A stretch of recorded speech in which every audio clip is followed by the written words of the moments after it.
muggy night in Montreal. It's a perfect night for football as the top two teams in the East Division meet with first place on the line as the Toronto Argonauts take on the Montreal Alouettes. And lots of new looks for the Owls. A week ago today, Jim Popp, the general manager, fired head coach Dan Hawkins, takes over for the third time as the head coach of this football team, and he's installed a new offensive coordinator. Doug Barry, a longtime CFL head coach and assistant coach, will call the plays for Anthony Calvillo tonight. Scott Milanovic returns back to where he basically had his breeding grounds under Mark Trestman, and he's excited, got a smile on his face because Ricky Ray is back at the helm. And the last time that this guy was on the field in week 4, he was almost perfect, 19 of 20 against the Bombers. Lit it up, make it look easy. They're proud to have him back in the backfield. Alouettes won the toss. They will receive as Noel Devine is back with Terrell Sutton, who's making his Canadian Football League debut tonight. Argos at 3-2, the Alouettes at 2-3. The winner will emerge with first place in the East after tonight.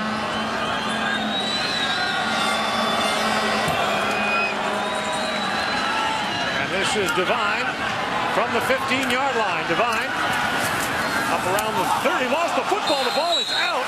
And the Toronto Argonauts are saying they got it, and they did. A turnover on the opening kickoff as the ball is scooped up by Shane Horton of the Argonauts. His second fumble recovery of the season. Yeah, you see that ball's not, it's loosely held by Noel Devine there, and he just kind of runs, it looks like, into Jason Pottinger. Ball comes out, and then Horton comes up with it. Talk about a quick way to pop Montreal's bubble. That's a good way right there. And so Ricky Ray back at the controls for the Toronto Argonauts. Injured, as you mentioned, Matt, against Winnipeg. He was 19 for 20. The only miss was a drop. First down from the 30. And Ray swings it up to Andre Dury. Dury with room to run inside the 20. He lost the football. Another mad scramble for it. And the initial indication is the Argos got it back. Who buttered the ball tonight? Ooh. Man, I tell you, anxiety. Players are trying to relax. They relax too much. The play happens fast, and it looks like Parker gets a hand in right here. Right there, ball comes out. Nice job of splitting it there. Receivers, Bradwell was working as well as the running back. He was 19. First down, Ray to the end zone. Caught. And it's a touchdown for Toronto. John Childs with the reception. His second touchdown of the year, and the Argonauts take advantage of the early turnover and once again strike quickly. That's 23 points for the Argonauts on opening drives so far this season.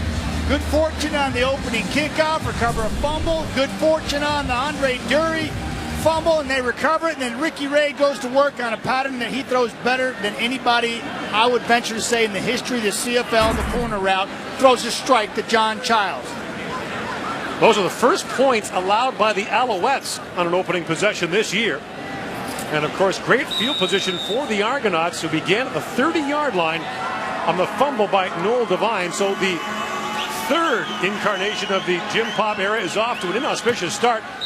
Prefontaine puts the point after up and through, and a minute and a half into the opening quarter, the Argonauts have the lead.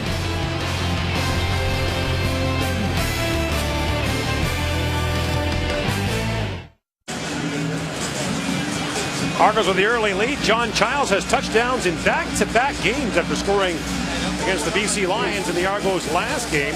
Hauls in an 11-yard touchdown pass from Ricky Ray. And so the Alouettes will reload and try it again. And Devine is back again deep to receive the kickoff along with Terrell Sutton. That was Devine's third lost fumble already this season.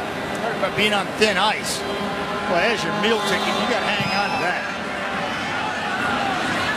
Devine again from the 15-yard line. Tucks it in, moves ahead past the 30.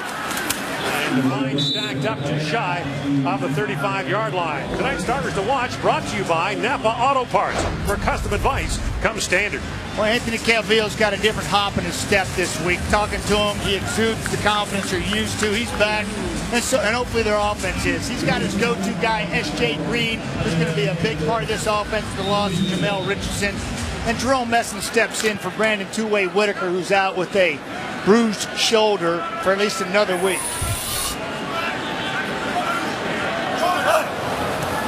And on first down, Calvillo swings it out to Arlon Bruce. Matt Black tracking him down. And very quickly the tackle is made by Alonzo Lawrence, the corner, in his first Canadian Football League game. Yeah, if you look at the middle right there, the hammer. Robert McCune getting it done, going sideline to sideline. A track star in high school and college. Right there in the middle, you've got Khalif Mitchell assuming the veteran role in that defensive line and doing a great job. And Khalil Carter going to have the job of shutting down S.J. Green the entire game. Second and long for Calvillo. Here comes the rush. He throws to S.J. Green, and Green got stopped in his tracks in the middle of the field as he was hit by Jermaine Gabriel. And S.J. Green now slow to get to his feet after that hit, and the Alouettes can ill afford another injury when you've got Jamel Richardson, Scott Flory, Brandon Whitaker, and a host of others out. Absolutely, and they just seem to be dropping like flies for the Alouettes, who are in harm's way already with two deep offensive linemen down. And then here from practice earlier in the week, Jamel Richardson, we've got him highlighted there, just running down a football field, and he blows out his ACL and his LCL. That's the ligament in the back of your leg and the front of your leg. And unfortunate incident for the Alouettes offense, because he was a very productive receiver for the last several seasons for the Alouettes, say the least. Low snap. Sean White gets it away. Chad Owens with flags down, dives ahead to the 38-yard line. By the way, another 2 and out for the Montreal Alouettes, who have the second most in the Canadian Football League this year.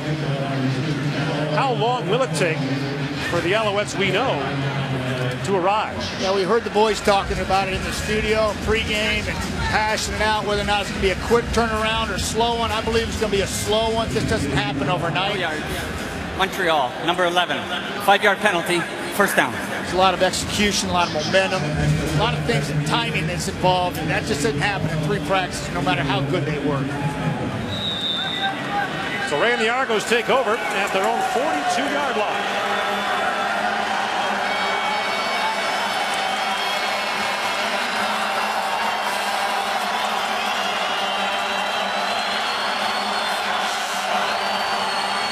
Give to Chad Owens on the end around, gets a block and dives ahead up to the 50-yard line for a gain of 8. In Toronto, you look at Ricky Ray, the guy he's just so calm, cool, and collected. I know it's a settling factor for the entire offense. Curtis Steele last week really started to settle down in the second half, showed you his explosiveness. And we all know about Chad Owens, particularly when he plays against the Alouettes. He's an Alouette killer. Very productive. Short yardage. Zach Calaros comes in for the Argonauts. Hands it off to Andre Dury. He's got the corner room to run. Dury into Montreal territory. Dives down the 42-yard line before Chip Cox finally makes the stop. A 19-yard gain for Dury. That's 2 run plays in a row. And on the 1st and 10 run call, it was the Alouettes who looked like they were in a pressure defense. A lot of people up the line of scrimmage. And Ricky Ray checked out of it. Productive 1st and 10 play, and then this. Puts him in a 2nd and manageable. They take the edge one more time. Dury makes a nice play, and Mike Edom, the stellar free safety for the Alouettes, move the chains.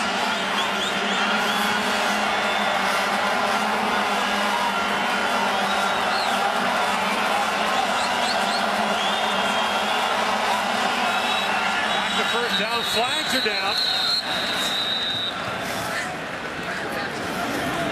And like time count violation. Toronto, number 15. 5-yard penalty remains first down. Pet peeve right there as a quarterback. I know Ricky's a little discombobulated there. Might have something to do with these guys right here.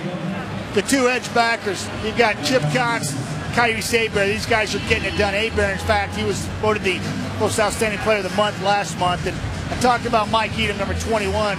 He got juked out of his socks there a couple of plays ago by Andre Deary, but this kid plays with a lot of confidence and tremendous athlete that drafted number 1, first round, and he's proven to be everything that they expect him to be. A heads-up player that's playing like a veteran already in that secondary. One thing Scott Milanovich told us yesterday in our meeting is the Argonauts rather have to run the ball better. They run the ball less than any team in the league, and they run it less effectively than any team in the league. Andre Deary, meantime, is down at the 45-yard line being attended to. Yeah, he was very matter of fact. He says, no, we're not going to run the ball more. We just need to run it more effectively. He said, right, but running backs will say to you, to run it more effectively, they have to run it more. No, but then Scott Milanovich will come back, and he'll tell you, look, Ricky Ray, our quarterback, is the focal point of this offense. He will get the ball first. First and 15 now for the Argonauts, backed up to the 46-yard line. Alouettes show blitz, here it comes. Ray drops it underneath the steal, and look who was there, Chip Cox, with another tackle for a loss as he dropped Curtis Steele in his tracks, and the loss was 4. Yeah, Chip Cox is having a stellar football season. And he's lined up right here on the edge. You see him?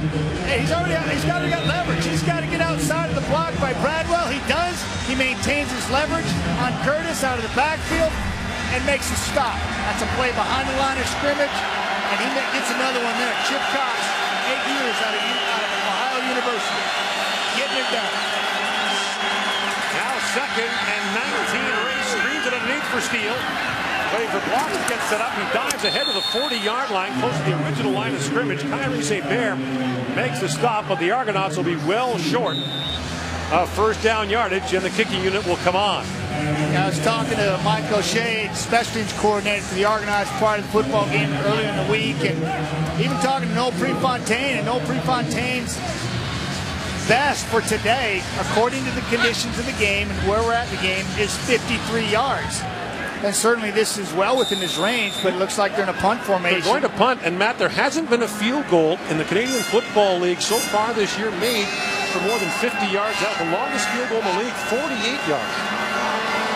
Special team coaches are a little hesitant because of the return game now in the Canadian Football League and the big plays that they can generate. Devine takes that in the air, moves up the sidelines, and gets rolled out of bounds as the tackle is made by Toronto's Jamie Robinson. A 37-yard punt, a return of 12. Anthony Calvillo and the Alouettes go back to work on the CFL on TSN. Returns to Montreal after this. The CFL on TSN is brought to you by Nissan. Innovation that excites. Alouettes went 2 and out in their first offensive possession. Now they take over at their 16-yard line.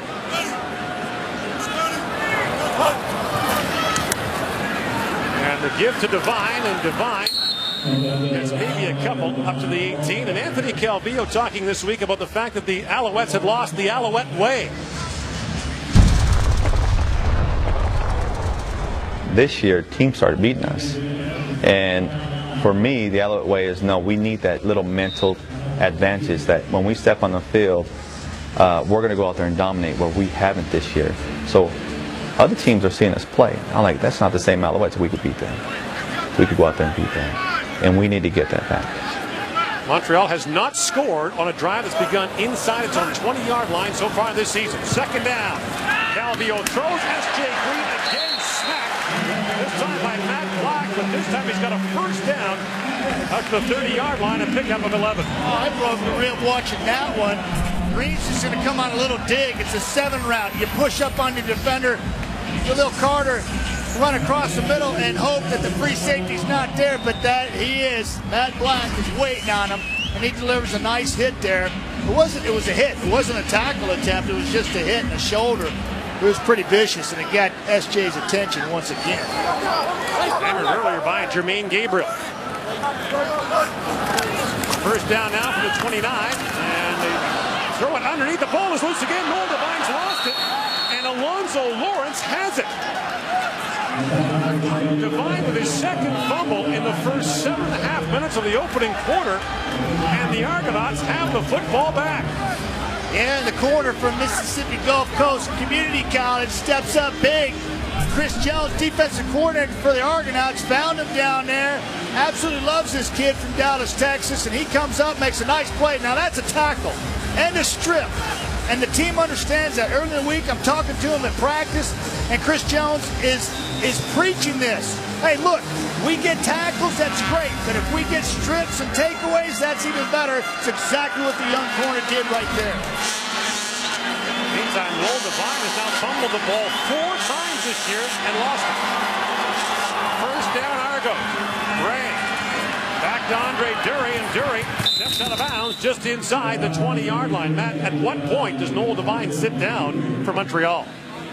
Well, he doesn't have say-so on that. You know, that's completely up to the coaching staff. And, you know, but this is a guy that's been factored into your return game, into your offense. He's a speed guy, an edge guy. They've got packages for him, and he's a first and 10 kind of guy. Puts you in second and manageable, and it's tough to replace that. So he's got to work through it. Ricky Ray, 5 for 5 tonight after going 19 for 20 in his last start. Lots of time. Ray looking to the end zone. Here's a man wide open. Giles, touchdown. John Giles with his second touchdown of the game. And again, a turnover leads directly to points for Toronto. Yeah, this is a corner route. You know it's coming. Can you stop it? And at this point, it's a resounding no. He is all over it.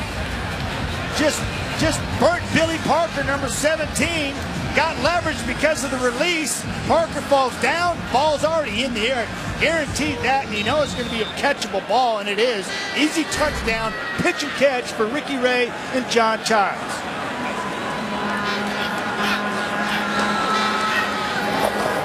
Both go. And the Argonauts, thanks to 2 turnovers in the opening half, have staked themselves to a 14-0 lead, and John Giles has them both.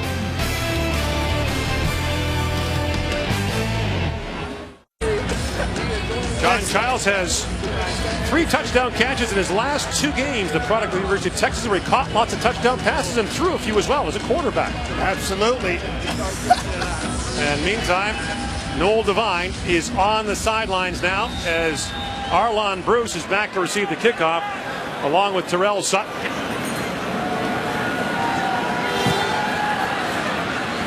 And this is Sutton from the 15-yard line. And Sutton with the seam dives ahead and gets out to close to the 40-yard line as the stop is made by Toronto's Jermaine Gabriel.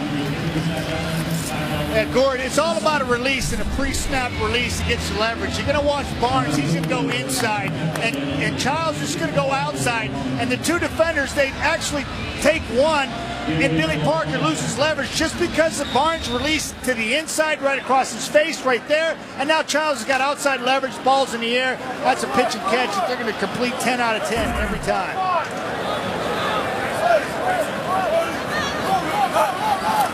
First down, Alouettes on the 38-yard line, and this pass intended for someone. The closest man in the area was D.L. Moore, who was making his CFL debut tonight. That was just the 6th offensive play the Alouettes have run here in the opening quarter. Yeah, Gord, that was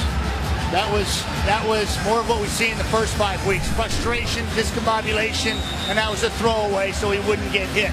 And there's the frustration that we've seen this season from the Alouettes. Pro football's leading passer, Anthony Calvillo. Just so uncharacteristic, but I can understand his frustration because he's used to good times, and certainly those aren't happening. Calvillo now lots of time and throws, but Jerome Messam was out of bounds, and a flag comes down late. Pat Watkins was there on the coverage, along with Marcus Ball, and it appears as though pass interference will go against the Toronto Argonauts. Yeah, I didn't see it, and the flag came in so late. We got a great shot of it. Watch. Messam's running there. Toronto, number 25. Point of foul, automatic first down. penalty moves the Alouettes down to the Toronto 45-yard line. It's a gain of 26 on the penalty. Looked like Messam was going to go out of bounds by himself. Patrick Watkins did hit him in the chest with both hands, forced him out of bounds. That's what the flag was thrown on. Good call. Watkins didn't need to do that.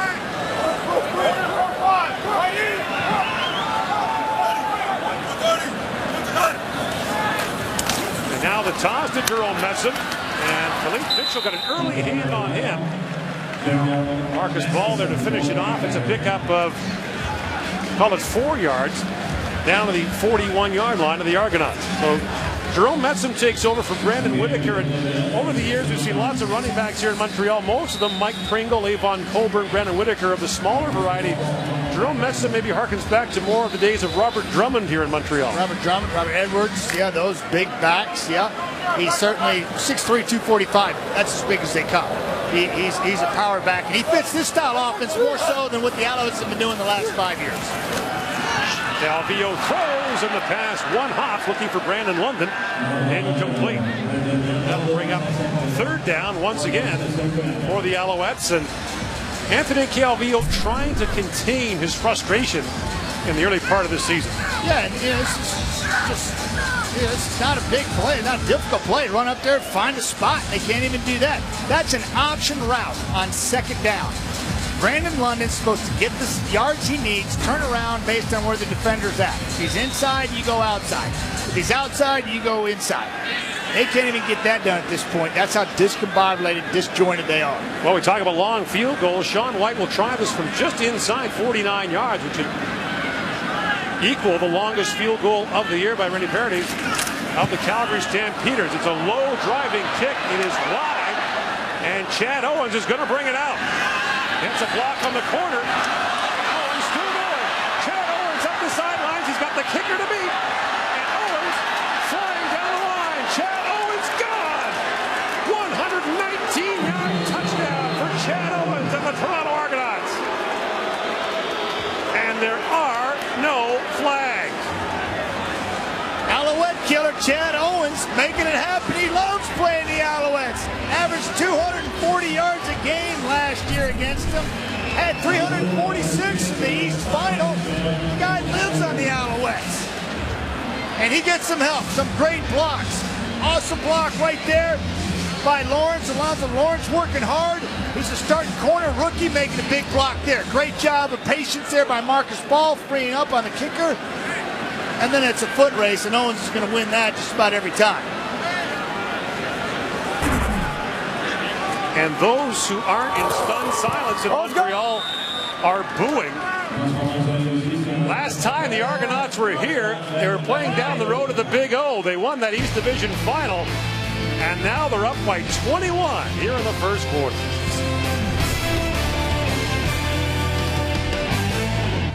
Hey, I'll get you money.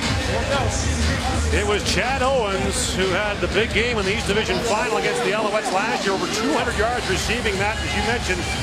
More than 350 total yards in that game for the man who began his CFL career with the Alouettes.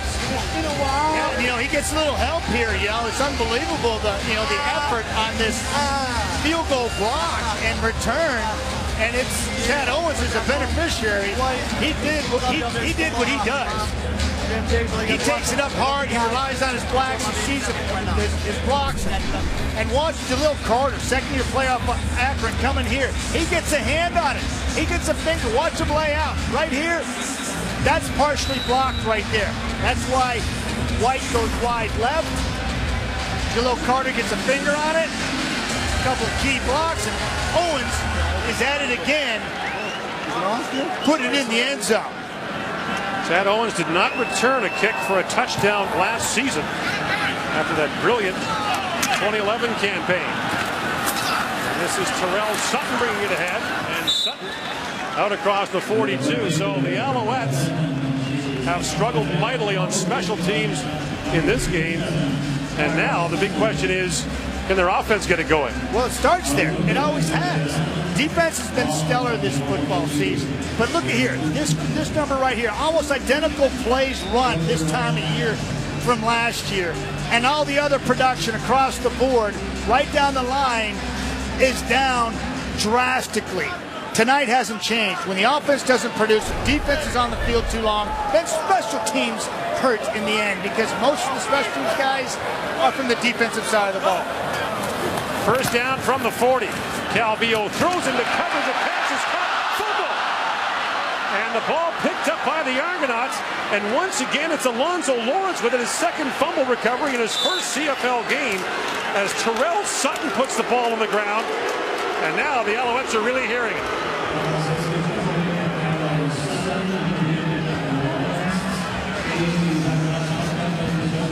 And what a CFL debut for 23-year-old Alonzo Lawrence from Dallas, Texas.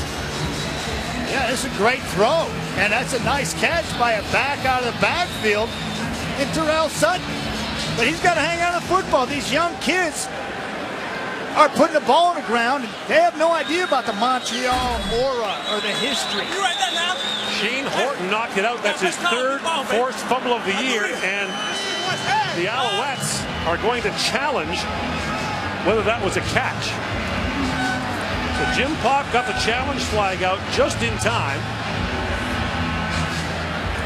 Yeah, so Gordon, I get back to what I'm talking about with both Noel Devine and 37 Sutton, young players, Montreal nice athletes, ruling on the field of a completed catch followed by a fumble. We will review the play. but they're new to the system. They're new to the system. They don't know about the Montreal Alouette way. Devine's he was trying to figure it out last year going east and west. Now, is this a catch by Sutton? Yeah, it is. Did he ever have possession of it? Yeah, I think the ball gets knocked out right. I think he's got possession, then he loses it. Yeah, I think that's a pretty easy call. I think the call on the field will stand because he did take a couple steps, and there's an initial swipe here from the backside, right there on Watkins, it looks like, and then Horton comes and knocks it out with his left arm around the backside.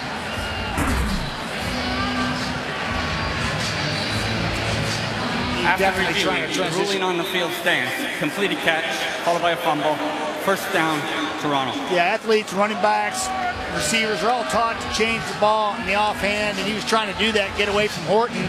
Horton came around the backside with his left arm and put the ball on the ground. Heads up play by him. He's having a fantastic first year for the Argonauts as well, making things happen, and then the beneficiary there, Alonzo Lawrence. Mississippi Gulf Coast Community College. Tells me it doesn't matter where you are, if you can play, they'll find you, have the opportunity to make the best of it. Argo scored for the first two Montreal turnovers. Now Steele again on the carry.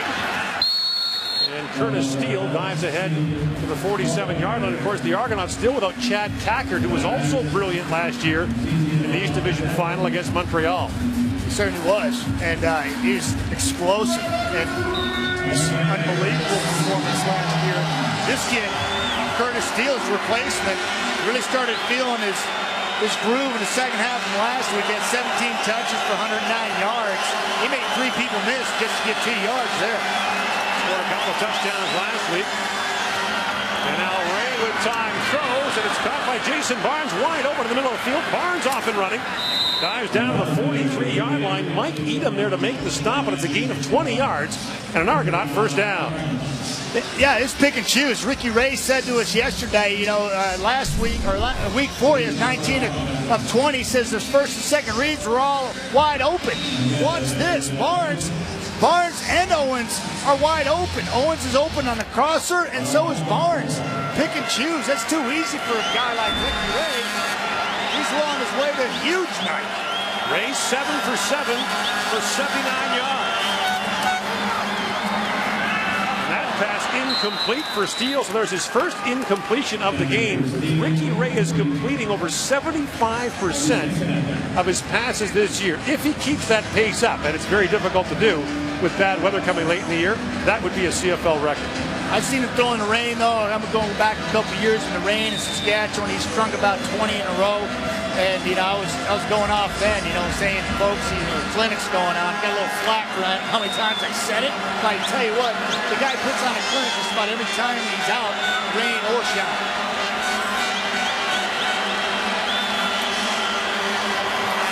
Here comes the rush, second down, and the throw to Steele. Chip Cox got right to him.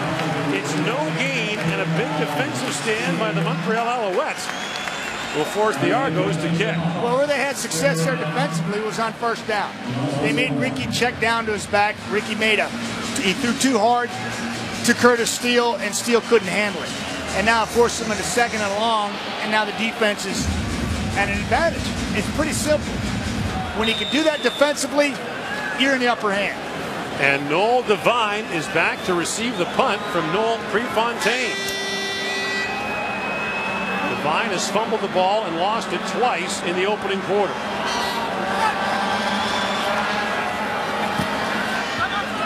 And Prefontaine puts that right down the corner and out at the 2. It's not a turnover, but it's the next best thing. As Anthony Calvillo and the Alouettes will be hemmed in deep. A perfect kick of 41 yards by Noel Prefontaine. Well, Wendy's Friday Night Football continues tomorrow with Saskatchewan in Calgary to take on the Stampeders. A live coverage underway at 8:30 Eastern, 5:30 Pacific here on TSN. Darian Durant and the red-hot Saskatchewan Roughriders at 5-0 on the year. Durant has yet to be intercepted this season, nor has Ricky Ray. And now they spot the ball at the 3, and that's where Calvillo and company will start. Long way to go. Messam on the carry, dives ahead of the 10-yard line, fumbles again. The whistle had sounded, and Austin English scooped up the ball after the gain of 7. And already Marcus Ball is indicating that the Argonauts should challenge this play. James Robinson's down, and I think he's feeling the brunt of 6'3", 245 pounds, because he was the guy that met Jerome Messam in the hole. He tried to go low, which is a good idea. Here he comes into your picture, right to left. That's a good form tackle, but that's all shoulder. And he knocks himself silly right there. I believe his shoulder's kind of a little wonky right about now. And that happens when you got a big back like Jerome Messam coming at you. Watch him come in there. He tries to get low, which is a good idea. Puts a shoulder on him, cuts him down in half. Messam hits the ground, ball pops out. I think the call on the field's going to stand, but James Robinson is feeling the brunt of the big man Jerome Messam. And Robinson, who's playing in second week at the strong side linebacker position for a team captain that was released a couple weeks ago. And Brandon Isaac, and doing a fabulous job. It looks like he's going to be okay. Might have been just a stinger. He'll be able to shake that off and come back in. That's a good sign, because he's been very valuable to the Toronto Argonauts at that strong side linebacker position. One of 5 Argonaut defensive starters in his first year in the Canadian Football League.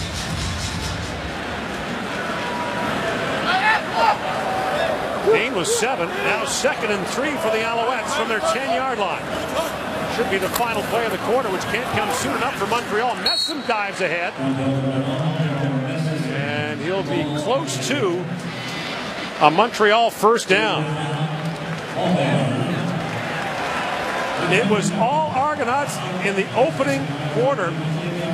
2 fumbles by Montreal's Noel Devine. Another by Terrell Sutton. The ball on the ground. And then the Argos put it in the end zone. 21-0. The Argonauts lead.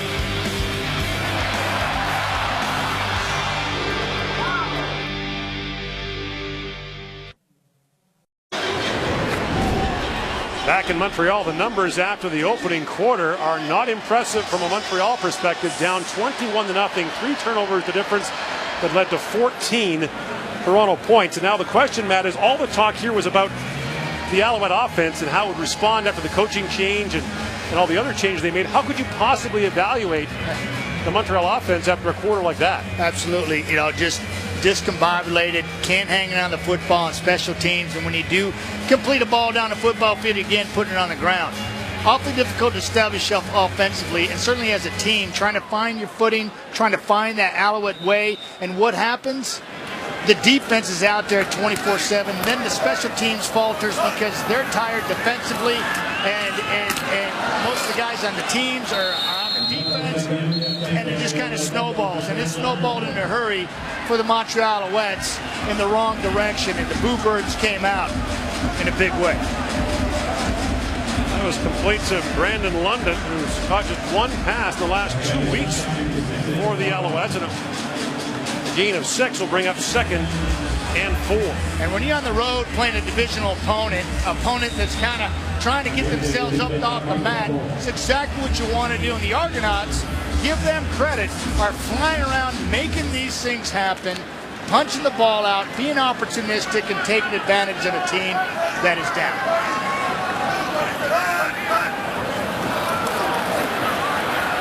Flags are down as Calvillo throws. It looks like the Argos may have jumped as the pass was incomplete. And remember, the Argos turned in a great defensive performance in their last game against BC. Did not allow the Lions a touchdown.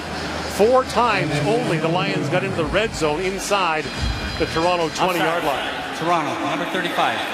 5-yard penalty, first down Montreal. As Kim Murphy calls offsides on Toronto, Gordon, to your point, that defensive performance started with the defensive line. Khalif Mitchell, you're talking about Keontae Tripp, John Williams, who was hurt earlier in the week, that's why he's not in the lineup, and of course, Cleon Lang, their draft choice 2 years ago. That's where it started. Tonight, they haven't had to do anything because the Alouettes offense hasn't been on the field.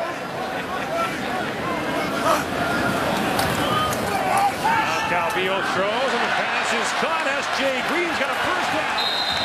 And dives ahead to the 42-yard line, a pickup of 17 yards, and an Alouette first down.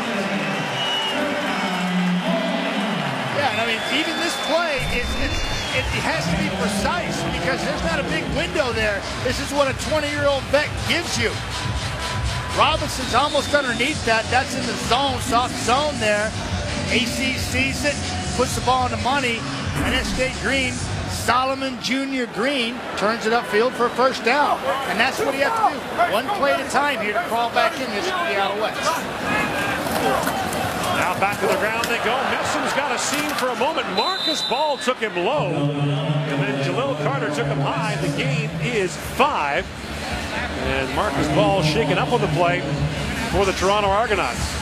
And remember, Ball was a big factor last year in that East Division final against Montreal with the 2 interceptions in that game. Absolutely he was.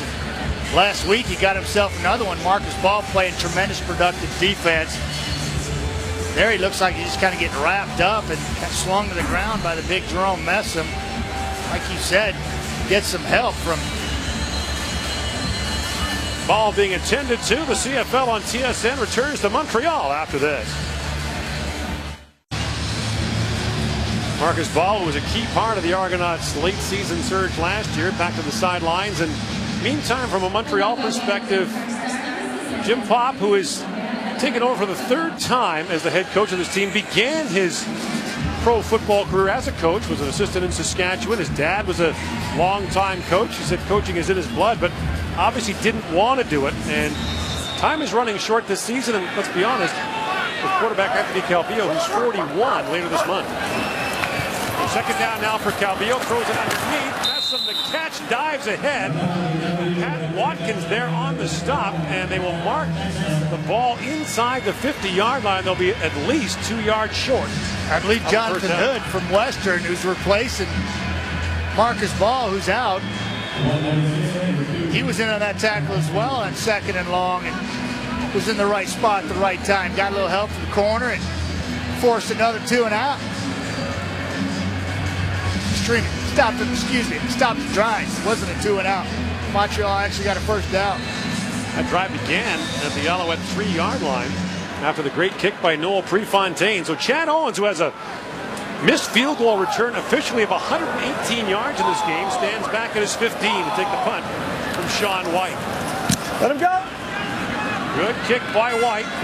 Chases Owens to the sidelines at the 15. And Owens got spun around right away. And a flag comes down on the tackle as Montreal's Patrick Lavoie got his arm out, and they may call the horse collar tackle here. Patrick Lavoie coming off a herniated disc, 3.5 months of rehab. He's trying to find his niche in this Montreal scheme of things, as everybody else is. Toronto, number 39. half the distance to the goal, first down.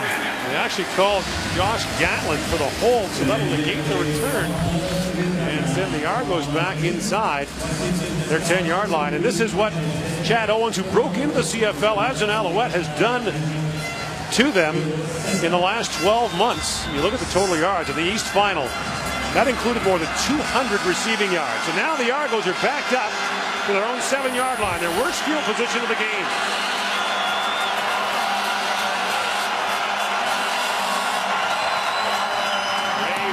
Childs with the catch, and he backs his way up to the 15-yard line. He did, didn't he, Gordon?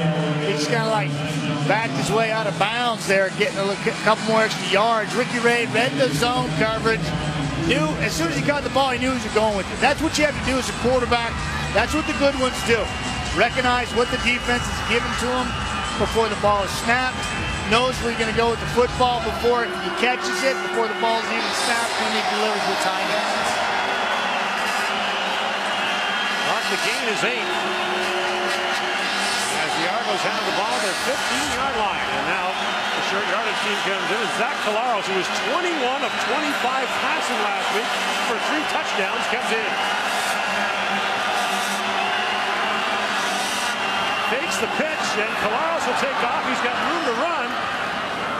And had the big man, Mark Parento, in front of him. Mike Edom finally makes the stop, but on that short yardage play, the gain is 13. Gordon, we have seen some crazy things on short yardage this year. Got quarterbacks going sideways for 5 or 6 yards. Here, he's going to fake the toss, and it's going to reverse, and then you're going to see Parento come around in the hole, and he's just going to follow him upfield, untouched basically. Penetration kills that. Edom slides over the top and makes a nice tackle. Well-designed short yardage play by the Argonauts. Collaros wanted to take that to the house. On first down, Ray's back in, wanted to go deep. Now throws underneath for Dury, and the pass is incomplete. Of course, it was here last year that Ricky Ray injured his other knee and kept him out for a month.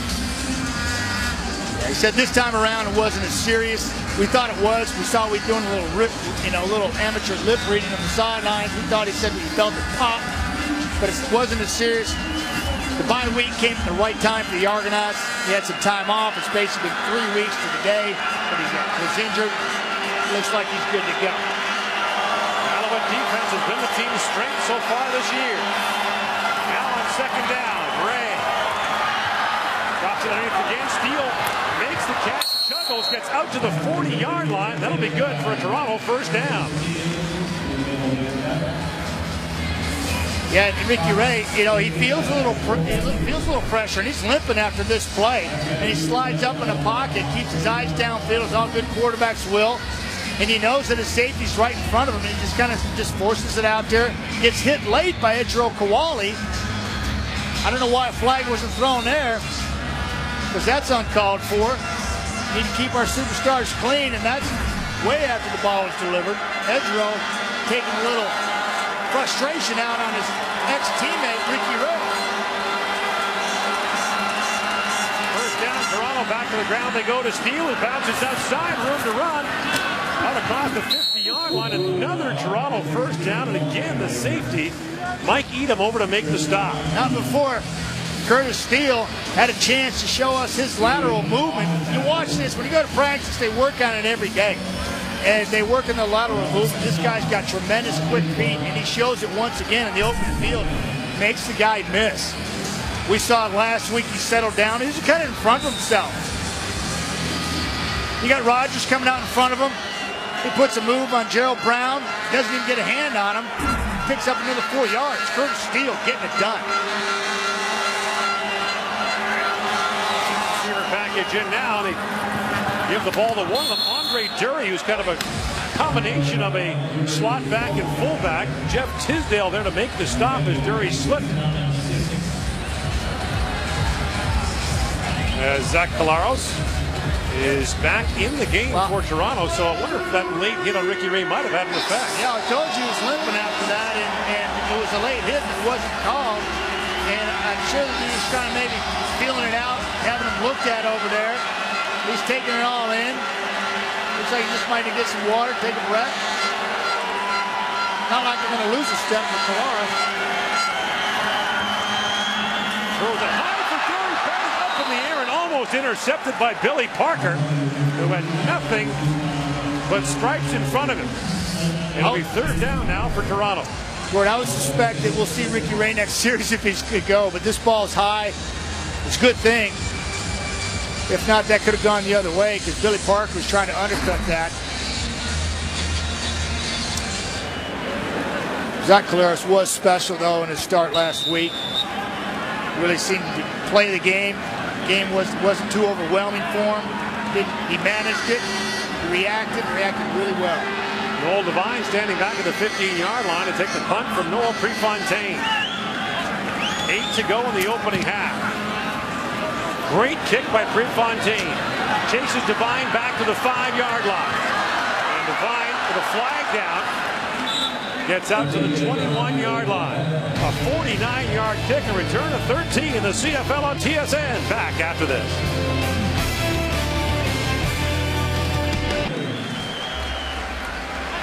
Yeah, it's a beast on special teams. And meet Paul trying to stay with James Jurachuk. And right here, there's separation. There's too much separation here. Amit Paul has got to be on his hip, and he's not. And this is where he gets in trouble. And now he turns his back, and it's all he's got. He's not on his hip. He can't get his head in front, and he's going to block him in the back every time. Once again, the Alouettes on the penalty are hemmed in deep. The give goes to Jerome Messel. The gain close to 6 yards. So the problem for the Alouettes, compounded turnovers, bad field position, and facing an Argonaut defense coming off a very good week last week. Although, so far this season, the Argonauts defense has allowed more yards than any other in the CFL. Absolutely. 401 yards a game around that area, and or 140 on the ground. And they're just giving it up. And that hasn't been the case here because of the turnovers and field position and capitalizing on those turnovers. And that's been their key to success. And that defensive line, Toronto, still fresh, which is going to cause a problem for the Alouettes. Now Calvillo near the goal line. Throws over the top. He's got a man, but the pass is intercepted. Pat Watkins steps in front of D.L. Moore. And Watkins with his first interception of the year. And Calvillo has now thrown his 5th of the season. Another turnover by the Montreal Alouettes. The 4th of the game. And the Argos with the ball when we come back.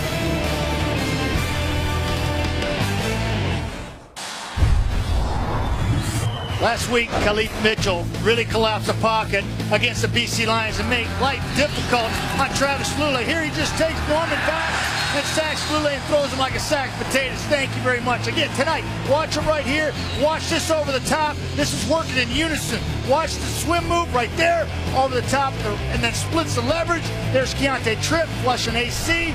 AC underthrows it. The 6'5" corner goes up and gets it. Turnover for the Argos. And now the throw to Chad Owens, and Owens dives down to the 40-yard line. The Argos have had great field position in this game. Their average drive start at their own 52-yard line. This is the 3rd time they've taken over the football on the Alouette side of midfield.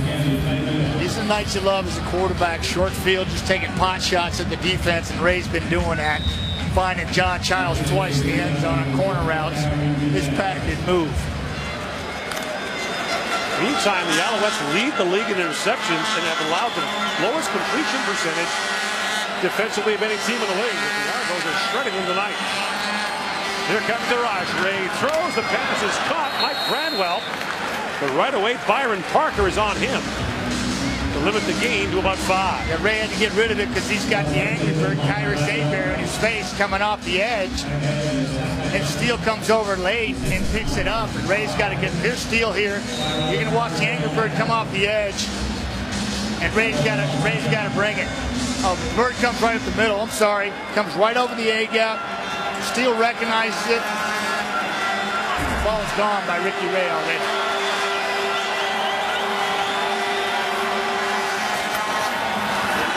Again, Ray throws again. Andre Dury down the 35-yard line. Check out the 30, and that will be an Argo first down. So Andre Dury was shaken up earlier. Back in the offense for Toronto, as is Ricky Ray. And Ricky Ray sees everything so quickly. Like I said, pre-snap read. All these guys are basically coming. Ricky sees it. No worries. Steele going to get his man. Gerald Brown off the edge. Ricky delivers. That's an easy pitch and catch. Right now, the Alouettes defense is on its heels. They're tired, and Ricky Ray is taking advantage. He's 13 for 15 for 126 yards and 2 touchdowns. Pump fake by Ray. Wants it all. Goes to the end zone. The pass is incomplete. He was looking there for Jason Barnes. And that's the first incompletion in the last 2 Ricky Ray starts where you could say the receiver couldn't catch it. When you can remember every incompletion, you're on a roll. Yeah, absolutely, Gordon. And I was at practice a couple times this week watching the Argonauts. It was a design play. And, you know, oftentimes we don't see Ricky make mistakes, but he should have gotten off of that because that play was not there from the beginning, and he should have dumped it down. I know it'll be hard on himself when he watches video tomorrow. He was hoping for something that wasn't there. Now second down, Toronto. And Ray fires. The pass is caught. Bradwell with it. And he is brought down the play by Ed Gainey.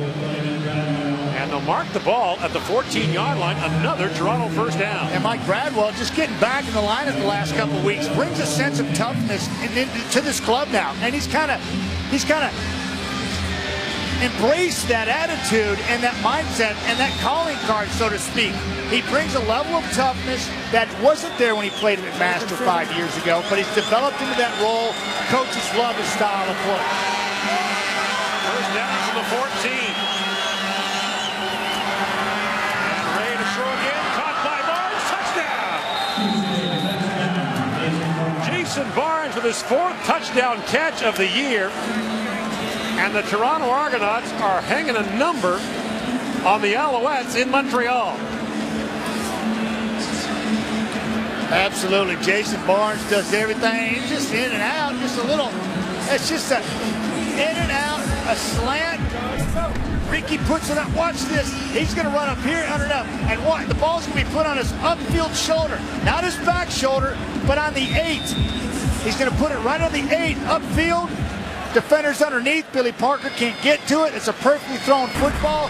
Nice hands catch there by Jason Barnes. Ricky Ray once again is on fire.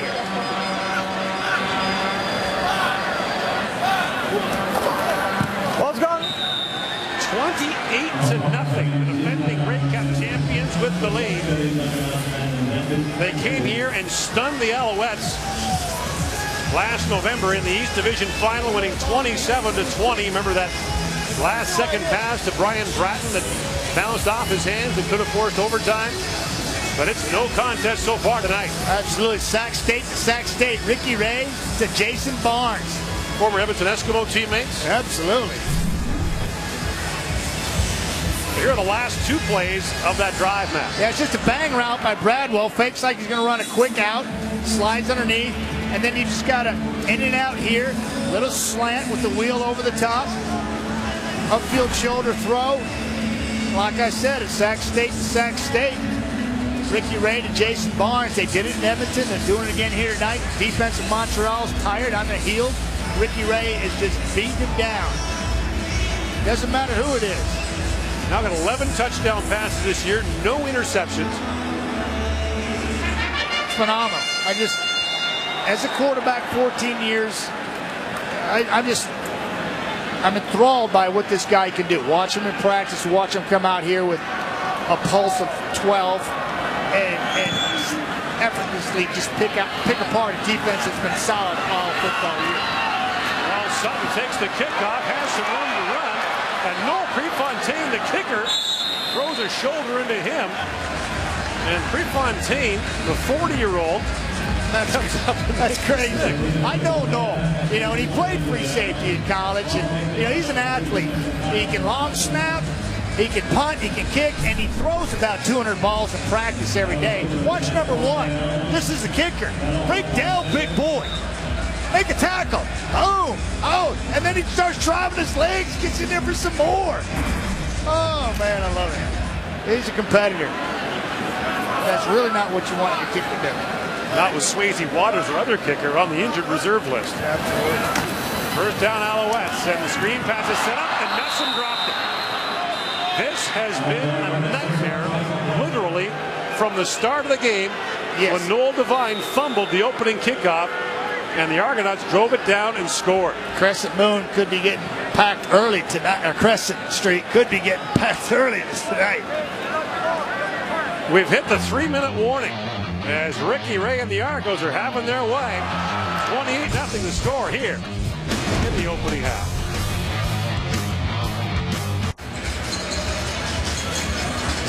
Doesn't get any easier for the Montreal Alouettes, who are into Saskatchewan next week.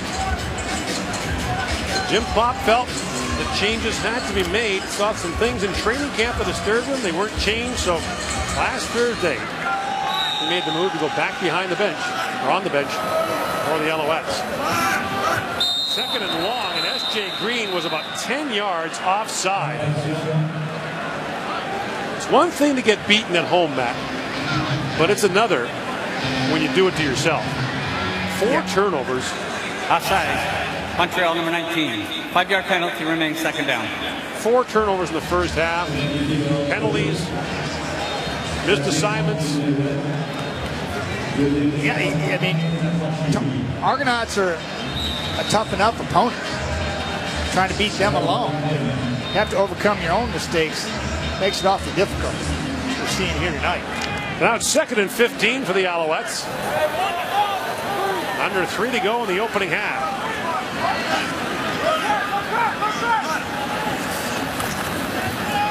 And Calvillo with time throws, and the pass almost intercepted again as Jansen Jackson stepped in front of S.J. Green. It'll be 3rd down again for the Alouettes. And Jansen Jackson was right there. Looked like he was running the route for him. And AC, if he's going to have any success tonight, looks like he's got to be a perfect, because the defenders of Toronto are all over the receivers. The receivers aren't separating, and there's no timing or rhythm offensively for the Alouettes. And now Chad Owens, who has been a major factor once again tonight. His first kick return for a touchdown since 2011. Let him go, let him go! Sends it to Owens at the 40. And Owens dives in. He's got room to run, and again the kicker to beat. Chad Owens off and running. Can Chip Cox get him? Dives, and Owens scores. Touchdown Toronto. 70 yards, and Chad Owens has 2. Just gutted him right up the middle. Didn't hesitate. Made a move and was gone, and out leg. Chip Cox, who's extremely fast, to the end zone. Crescent Street, get ready. On the return, legal block. Toronto number 23, 10-yard penalty. It's coming back.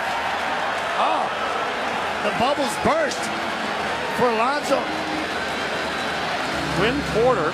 Oh, no. For an illegal block. It'll bring it back to the Argo 50. Quinn Porter, who was in the Argonauts training camp and then released, brought back when Chad Kacker went down a couple of weeks ago, brought back into the roster for the return game, in a position to make a move or make a block for Chad Owens. What happened? What number was it on? 23 in case he's scoring at home. And now back into the game is Zach Calaros, who throws incomplete for John Child. Yeah, and it is Porter. It is Quinn Porter, and it is an illegal block. Chad didn't need it. He's right here at the top of your screen, and he's going to hit him right in the middle of the back. This will be called every time. And I believe that if he hadn't have done that, he had a beat on Owens, too. Marc-Olivier Brouillette was hit from behind. And that negates the Argo touchdown. Now 2nd down. And the pass is caught. This time Giles able to make the catch, and it'll be good for an Argo 1st down as Byron Parker's there on the stop, a gain of 12. You see him slinging out there, Gord? just knifed it out there. Really difference in his philosophy of football and what we see out here. Even with AC and certainly Ricky, the guy's got a cannon for an arm. And not only can he create when plays break down, but he can run an effective offense mechanically well and stay within the system. We saw it right there. Back to the ground they go, and this is Curtis Steele, and Steele fights his way inside the 40, close to Toronto first down, a gain of 9. Uphill battle. You can do this all night right now against a tired defense. Just keep it on the ground. Zach Collaros' best friend right now is the running game and a tired defense. They can control the line of scrimmage at will right now against a very tired out Alouette team.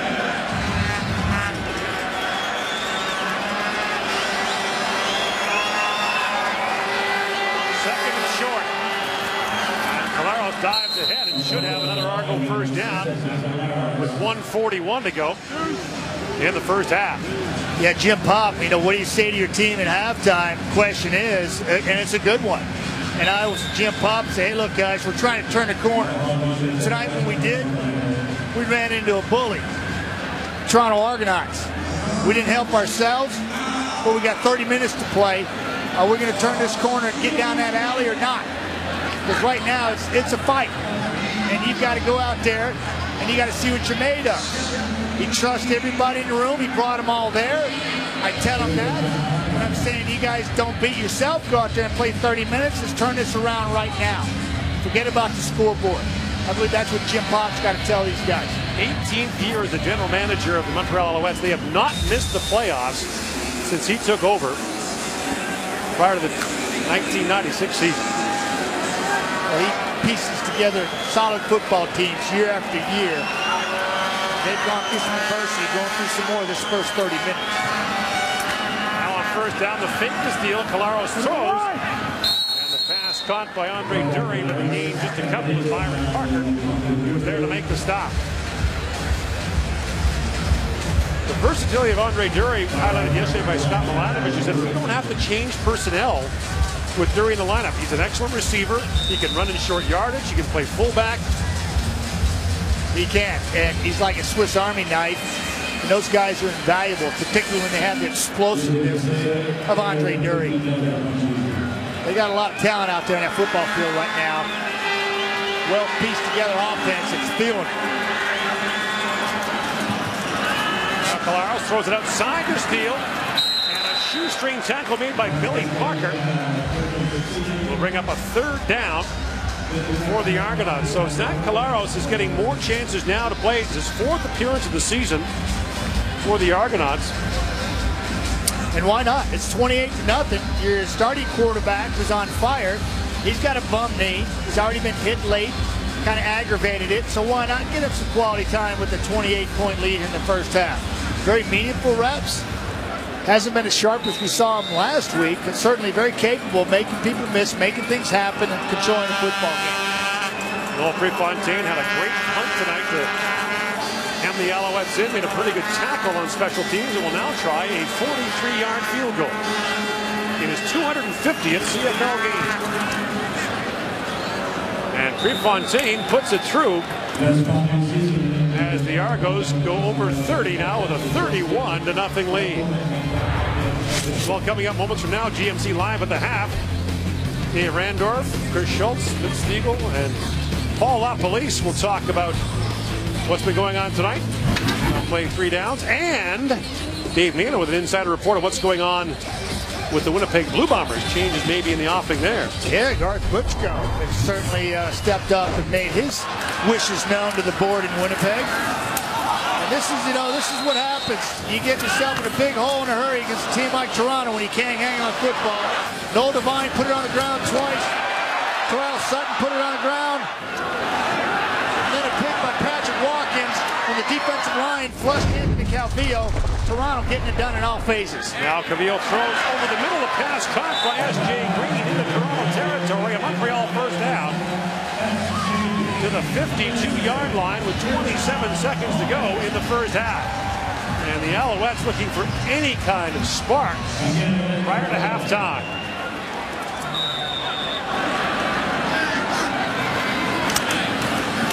Calvillo fires again. The pass incomplete for Arlon Bruce. It looked like Bruce was ready for that football. Anthony Calvillo feeling a little pressure in his face. Delivered it with timing because he was running out of time in his kitchen because it was getting hot in a hurry. He delivered it. Arlon Bruce did not see the ball coming until it was there. But you look at this football team, and the same players that had success last year, the years before, particularly. I know they're down 4 offensively, but it's not going to happen overnight. It's going to take some time to get back on track. Now Calvillo lost that up, and the pass is caught by Messam. Gets thrown out of bounds at the 46-yard line. They're going to mark him down inbounds, so the clock will continue to run once the ball is spotted. Every time that AC does complete a football, it's like somebody's draped on a receiver, and he's got to be so precise with it. It's like Chris Jones is in the playbook of Doug Berry right now and really doing a good job defensively, making it difficult on the Alouettes. Now they'll go back to the ground and the give to Terrell Stewart. In fact, Chris Jones went back and got video of games from the early 2000s, 03 and 04, when Doug Berry was last calling plays for Calvillo to get a sense of what he liked. They're going to go back 10, 11 years to find out what he liked. And now they're saying, watch out for the quick kick. Absolutely, and I talked to Matt Black, the starting free safety. He confirmed that. They all been watching film from 10 years ago and trying to get a beat at what the Alouettes might be trying to do today.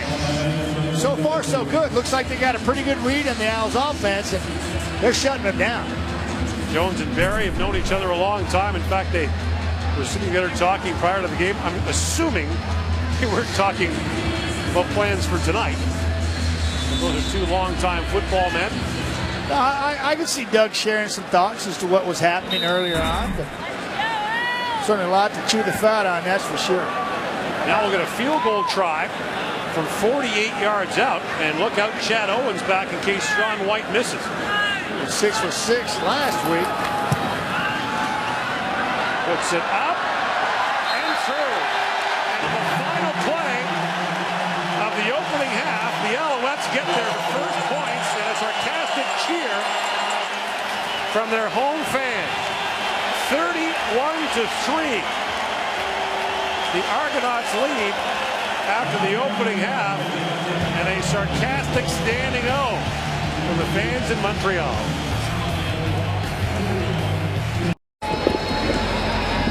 (31-3) the score for Toronto after the opening half of play, and Jim Pops returned to the sidelines for the Alouettes. He spoke with John Liu a moment ago. Second half.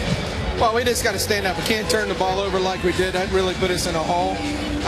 Execute, got to tackle better, wrap up. Just had a bad half. A bad half playing and bad half us preparing. Offense was such a focal point. Did you see any traction at all in that first half? Well, it did, but it was hard to get some momentum going. We had terrible field position the first half. They had great field position, but the turnovers put us in a hole, and it really got us behind. You know, we took a chance to try to kick a field goal. Hindsight, you know, I know Jad's going to get that ball out, and it turned into a touchdown. Thanks for this, Jim. And Chad Owens had one called back as well, a punt return for a 70-yard touchdown that was brought back for an illegal block. In the meantime, you heard Ricky Ray tell John Liu that he did feel a tweak in his knee on that hit by Ejiro Kouali, but Ray pronouncing himself fine. Of course, last year he hurt his right knee here in Montreal. His left knee hurt against Winnipeg a couple of weeks ago. This is just the Argos' second game in their last 19 days. So a break for them to get some injured people back, including their quarterback. And the Argos will get the ball here to start the second half as Sean White takes it deep. And here is Chad Owens from inside his 20-yard line. Gets another big block and get the corner. Then Bruyette sends him back inside. And Owens gets up to the 31-yard line to return of 19 yards. And now Zach Collaros comes back out to lead the Argo offense. And Gord, I agree with this move. We heard from John Liu that Ricky Ray was nicked in the first half, and this game is 28-point lead is not safe in the Canadian Football League. We know that, but well, this kid has shown last week that he can manage a game, be in the moment, just play the game. Game doesn't overwhelm him. I agree with this move that Ray's nicked in any way, shape, or form. Let this kid get some quality moments.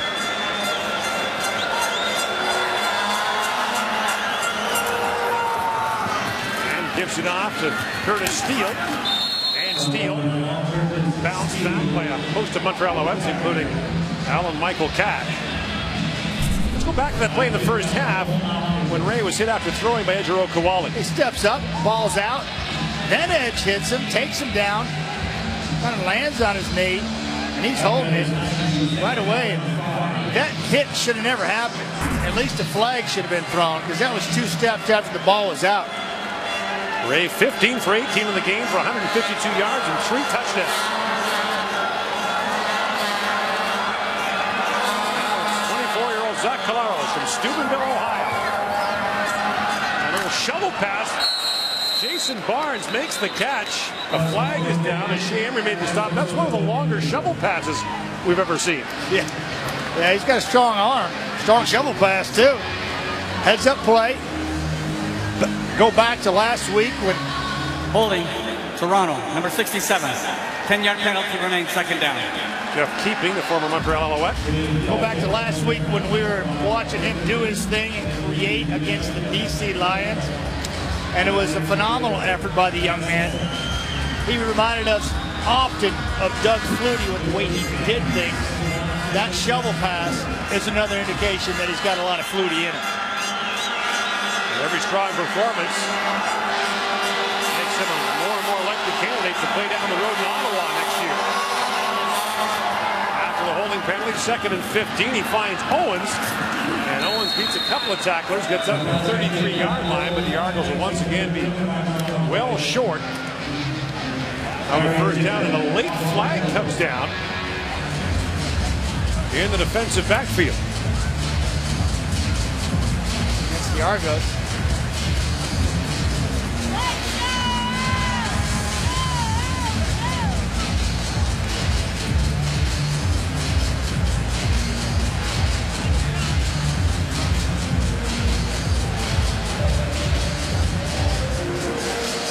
Pass interference. Toronto, number 32, blocking downfield prior to a pass. The penalty is declined. It will be 3rd down. And the Argos forced the punt. The only reason that could happen because it looked like to me it was a hit screen, a behind the line of scrimmage pass, and then that means that Chad Owens actually crossed the line of scrimmage and there's a man blocking for him downfield, because you're allowed to block downfield if the ball's thrown behind the line of scrimmage, which most pitch passes are designed to do. Chad must have gained upfield trying to get skinny in the hole, so to speak, and the ball was thrown upfield and they got him for a legal block downfield. Noel Devine standing back at the 40-yard line. Good kick by Prefontaine, high in the air, and Devine lets it bounce, takes it at the 40, and a late flag comes down again. A 38-yard punt, a return of 4. Anthony Calvillo and the Alouettes in a hole. They'll have the football when we come back.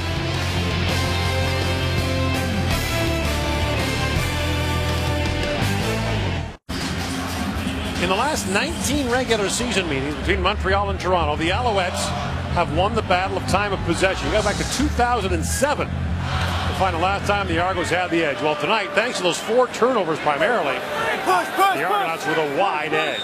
Penalty for illegal participation on that kick by Toronto. Player went out of bounds and came back in to make the tackle, so Al's with good field position to start this drive. And Jerome Messam takes the first down handoff and just pulls his way ahead into Argo territory, for a gain of close to 9. And that's a good sign to seeing them running the football on 1st and 10, not getting away from that run, being 28 points down, because there's plenty of time to crawl back in this game, one play at a time. But if you become one-dimensional now, it makes it too easy for the Argonauts and makes it awfully difficult on Anthony Calvillo trying to reacquaint himself with the Alouette way. Messam on 2nd down. Gets down about the 42-yard line. Pick up a 5 and a Montreal first down. Boy, you think about it, at the end of the first half, the Alouette fans with that mock standing ovation when the Alouettes got that field goal. They've had good football here for a long time. And you think about a team that fires its coach after 2 and 3 start. Expectations here a little different than they are anywhere else. Yeah, and on the week that he gets fired, 3 of the players in the team are Players of the Week honored, and they're spoiled here in Montreal. See what they're made of as far as the fans go.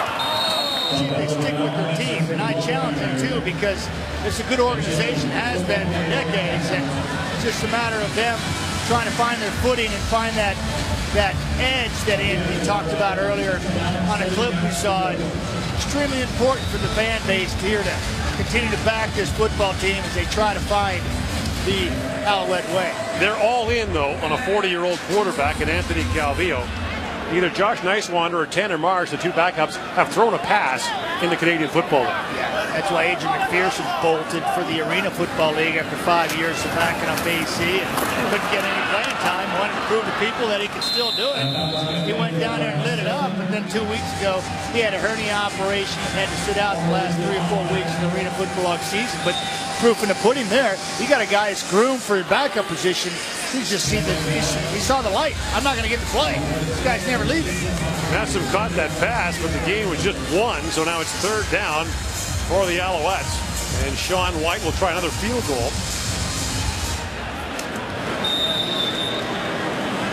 This time from the 45-yard line. 10.5 to go in the 3rd quarter in this battle for first place in the East Division. Early movement by the Argonauts. Now this gets interesting. It's 3rd and about 6. That's all they wanted to do, Gord. Get 5, make it 3rd and 1. It'd be a long one. Hey, they're not going to win you're not going to get back in the game with field goals. You know, White can go 6 for 6 all he wants week after week, but that's not going to win you many football games. Offsides. Toronto, number 19. 5-yard penalty will remain 3rd down. Just ask Travis Lulay, the BC Lions. And up to last week, that was their nemesis. They couldn't put the ball in the end zone. Very poor red zone percentage and certainly production. And last week, they found the end zone 3 times. That's the nemesis of any football team offensively. So now, if you can't get majors, it's going to hurt you down the road. Some confusion now for the Alouettes. The offense is coming onto the field. It's 3rd and a yard from the 33. What that tells me is the team right now is not focused. Because you got to, as an offense, you got to be understanding what's going on in the football field. Heck, you've only been out there 12 minutes. It's not like you're tired and you need water. Watch what's going on, pay attention, and know the situation of the game. That's an indication that they're not locked in right now. And now the play clock winding down, and the Alouettes are going to have to call timeout. Montreal. I would imagine hearing more boos, and they should get booed, because that's terrible. That is not professional football. That's not being engaged. That's not being prepared. It's almost like it's an indication to me that this team shut her down already.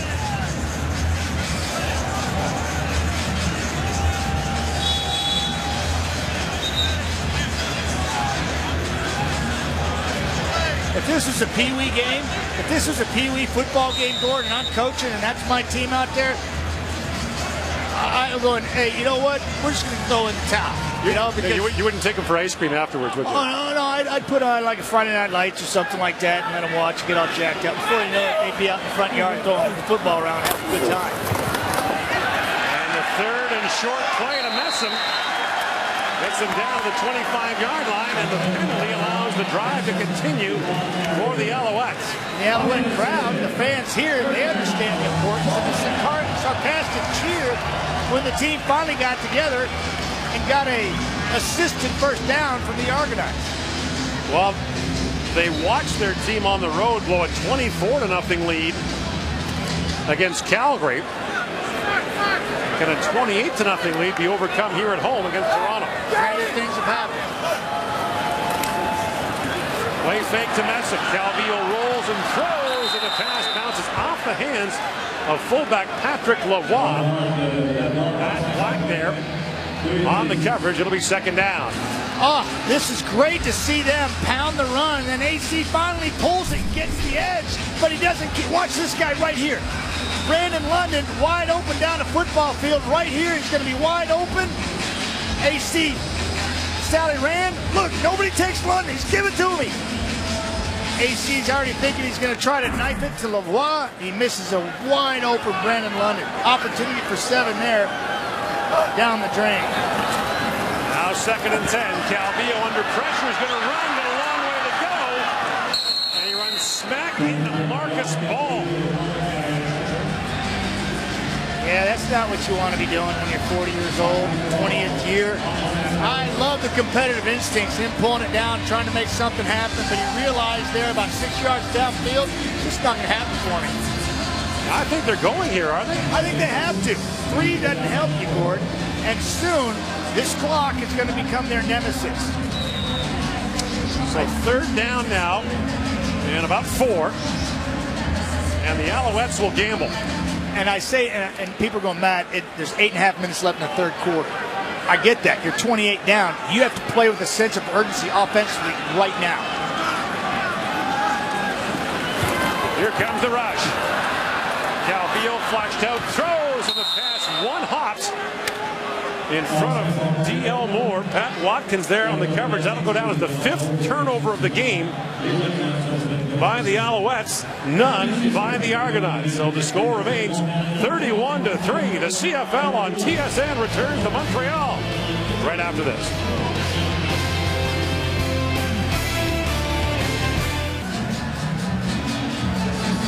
You go back and look at the 3rd down attempt, and what happens here? Arland Bruce is actually going to get tangled up on Eric Delorier right here as he's trying to get out of the backfield.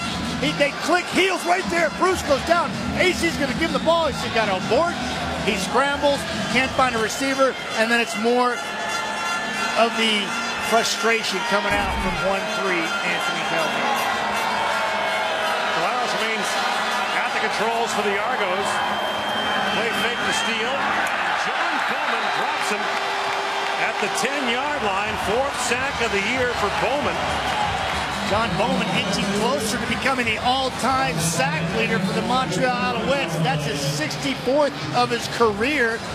He just needs 3 more to pass their #1, the leader, Anwar Stewart. Now 1 away. After the play, major foul, unnecessary roughness, Montreal, number 11. 15 yards from the end of the play, automatic 1st down. And Chip Cox is called for unnecessary roughness at the end of the play. So the sack negated in terms of the loss of yardage. And it's now 1st down for the Argonauts at the 27-yard line.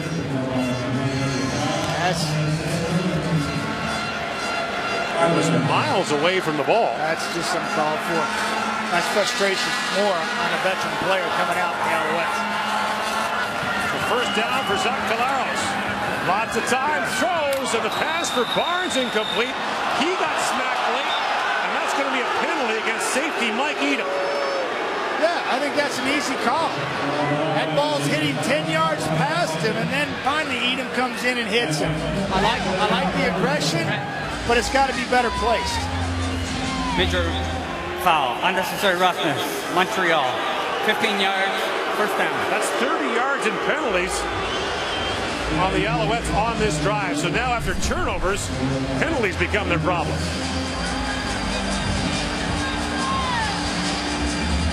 Mike Edom, the 3rd overall pick. Well, don't raise your hands like you didn't do anything. You know what you did. You did it too late. Do it a little earlier and you're good. Love the kids' plays. Aggressive plays with confidence. 1st down carry to Curtis Steele, and Steele brought down by Kari Zapier at the 50-yard line, a gain of 7. So think about it. The Alouettes had the Argos hemmed in deep after the sack. They were back in their own 10-yard line. They would have been facing 2nd and long. Instead, the 15-yard penalty to Cox, then the 15-yard penalty to Edom, and the Argos are all the way up to their own 50-yard line. Yeah, flop the field and change field position. Alouettes, once again, their own worst enemy tonight. 24-year-old Zach Caleros at the control. And now the play clock expires. That'll bring up now a 2nd and long situation for Caleros. Toronto, number 17. 5-yard penalty, remains 2nd down. Zach Caleros tonight has not looked like the Zach Caleros that we saw last time he played, when 21-25 against the BC Lions. He hasn't looked very settled here and comfortable at all. The Alouettes defense hasn't confused, because I would say 90% of the time on the previous play, There is no infraction. Toronto called, the team called timeout. It will remain second down. Timeout. Right. So no penalty, and the Argos earn their timeout. Use it first of 2 timeouts. But he hasn't looked in rhythm, and I credit that to the Alouettes, just keeping him, showing him different looks he's not accustomed to. And he's a young kid. He hasn't seen it all.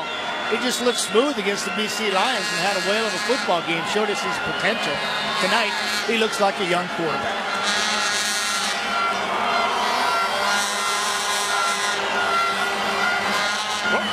Ran to Steele. It's a busted play. And Collaros breaks the tackle, gets a great block from Steele in the corner, runs out of bounds, vaults over an ad. That's a first down for the Argos. Gord, that takes me back to my Edmonton days, 84, 85, 86, when I had no idea what was going on and all heck was breaking loose. And you just pull the ball down and try to make something happen. And these are 2 young guys trying to figure it out. That happened last week and put the ball on the ground because Steele went the wrong way. Here he gets a great block on Gerald Brown. Puts him down. Collaros reads it, steps out of bounds, says that's where we planned it. Little high jump at the end. He'll figure it out. First down from the Alouette 49. And the fake to Steele.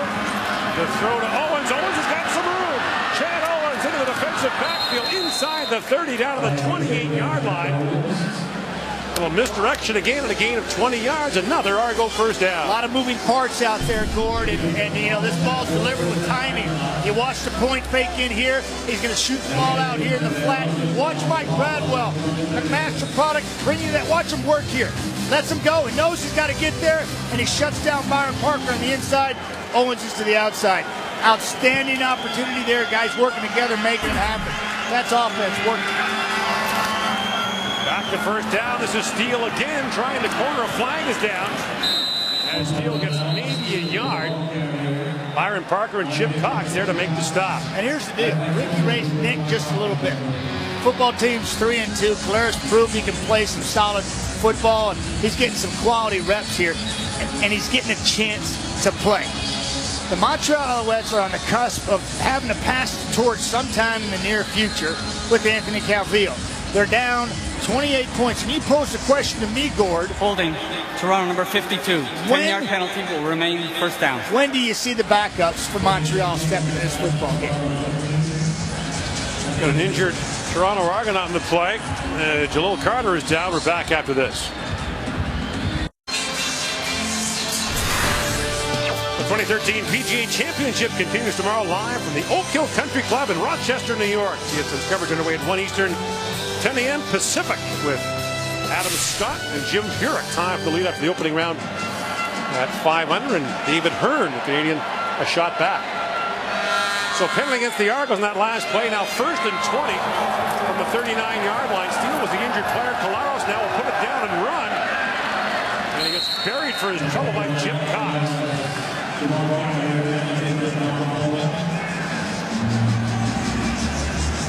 is the drive that wouldn't end. The drive that should have been over about 5 minutes ago, back down by the Argo 20-yard line. Yeah. And for a defense that's tired, been on the field the majority of the football game, nightmares drive for them. Keeping it alive, can't get off the field. Offense is looking for some type of rhythm, can't find that. More confusion on substitutions here. Guys are in late.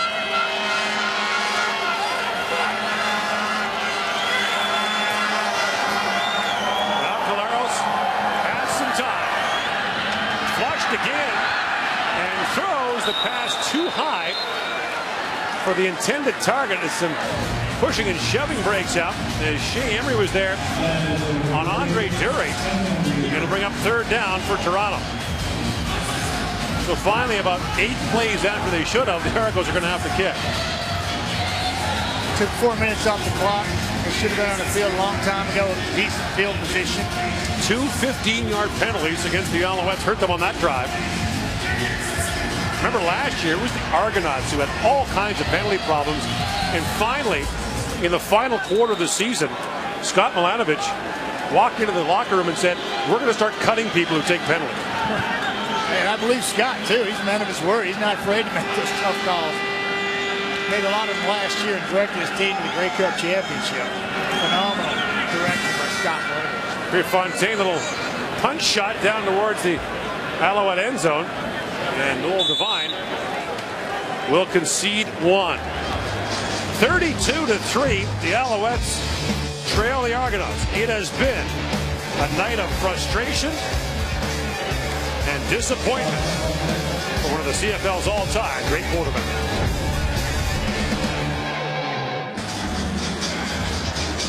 Been a tough night on a number of fronts. This is sideline Rob Skaggs rather gets Matt Black pushed into him, and now he's down and hurt in the end zone. You know, I know the name.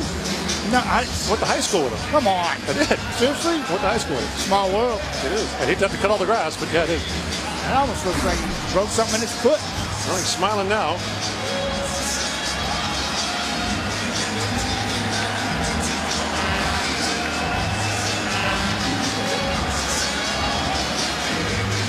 Tough enough when you're trying to officiate a football game without having 200-pound people thrown into you. Looks like you walking on Crescent Street last night. You got to get Crescent Street out of your mind. No. First of all, if you're going to Montreal, you go to Saint Laurent. Montrealers go to Saint Laurent, not Crescent. Yeah, now you're telling me. You've been coming here for 30 years. You've been coming here for 40. Well, both are good. Both are good. I mean, for the cuisine, the food's good. Excellent restaurants. I went down to Stogie's last night, picked up some cigars, met a couple of buddies. They actually gave me a Cuban. Wonderful. Went down to Alexander's, sat there with a guy I met from Calgary and smoked at about 11:30. It's beautiful. What a man about town you are. And the first down carry. It's all the way up to the 49-yard line.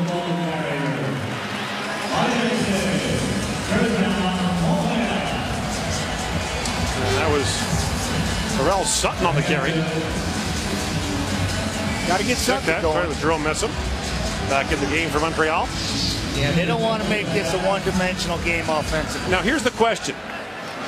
You're down by 29 points near the end of the third quarter. At what point does Josh Nicewander get a chance to come in and play in the game? He's not thrown a CFL pass in 2 years. Calvillo throws, and S.J. Green just dropped it. Yeah, I'd like to, I say let it get into the fourth quarter. This may be AC's last drive, but I'd give that kid an opportunity from Angelo State. He's been in the wings for 3 years. For 2 years, he's number 3 behind Adrian McPherson. This is his 3rd year. He's done the work. So does Tanner Marsh, kid from Arkansas Tech. Both these kids from the state of Texas, very well-groomed quarterbacks that can make it happen. They got strong arms. I want to see what they can do. Second and long. Calvillo throws, and the pass almost intercepted by Matt Black, who knocked that away from the intended target, S.J. Green. So with 2:41 to go in the third quarter, the Alouettes forced to punt. Yeah, Gordon, I think this now is a perfect opportunity. You're down 29 points. And these are long developing plays. You know, I think the ball, they're supposed to be going back to plays that, you know, AC's able to check down and get rid of the football. He's hanging on the ball a long time. I'd like to see Nicewander an opportunity to get out there. Kids, I think, primed and ready to go. Seems like it's a theme for the last couple of weeks in the Canadian Football League. Roll them out there. Great opportunity. Let him go. Owens takes that kick at the 15-yard line. Gets the corner. Dives out of bounds at about the 23. By the way, Anthony Calvillo, under 100 yards passing in the game, has not thrown for 300 in a game yet this year. Meantime, on the other side, it's been a good night for first-year man John Childs from Dallas, Texas. He's got a pair of touchdown catches in this game. Had one against BC in the last game as well. So 4 catches for 50 yards and 2 touchdowns so far today.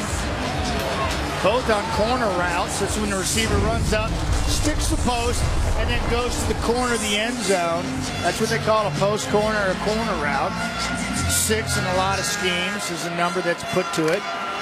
Ricky Ray throws it better than anybody I've ever seen in the Canadian Football League. And they've made it work tonight. It's their bread and butter. And around to Chad Owens.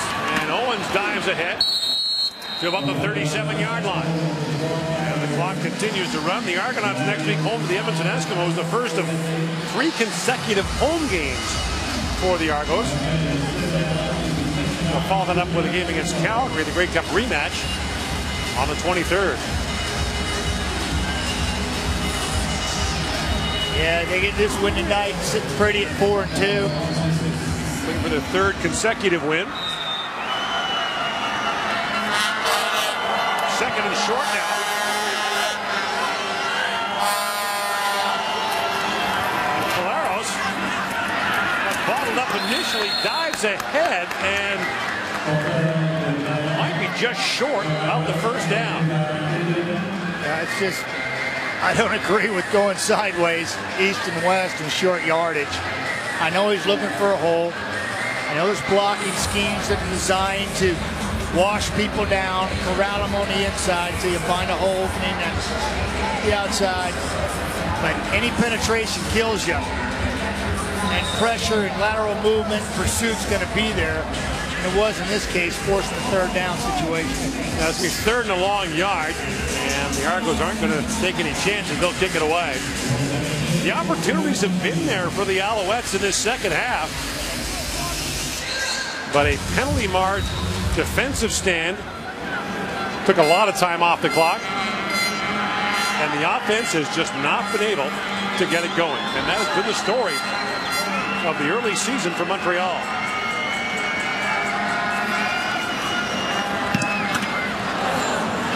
Fontaine booms that down to Devine inside the 30-yard line. And then great coverage down the field for the Argos as Jonathan Hood got there, a 46-yard punt. A return of just 4.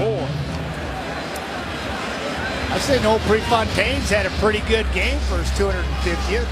He's out there. For a guy the Argos didn't necessarily want at the start of the season, they kind of kept him around. Yeah, last year, he let Swayze Waters into the door because he had hip surgery, came back from that very quickly, contributed again to the Argonauts' success late in the season, and then this year they brought him back with timing, right when Swayze Waters had went down with a groin injury on his kicking leg. Prefontaine was signed the week before, and he's magic once again here tonight.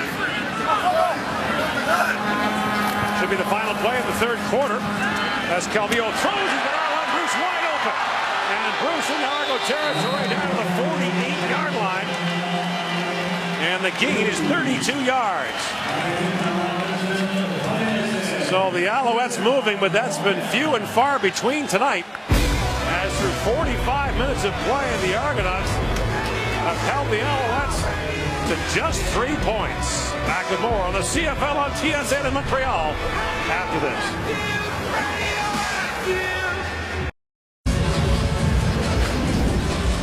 Here are the stats after 3 quarters of play in the football game, and although the Argos have had a good night, it hasn't been a blowout night. The difference is the 5 turnovers by the Montreal Alouettes, including fumbling the opening kickoff of the game, which led directly to a Toronto Argonaut touchdown. So we've seen Zach Caleros playing tonight because Ricky Ray has retweaked that knee. It doesn't appear to be that bad.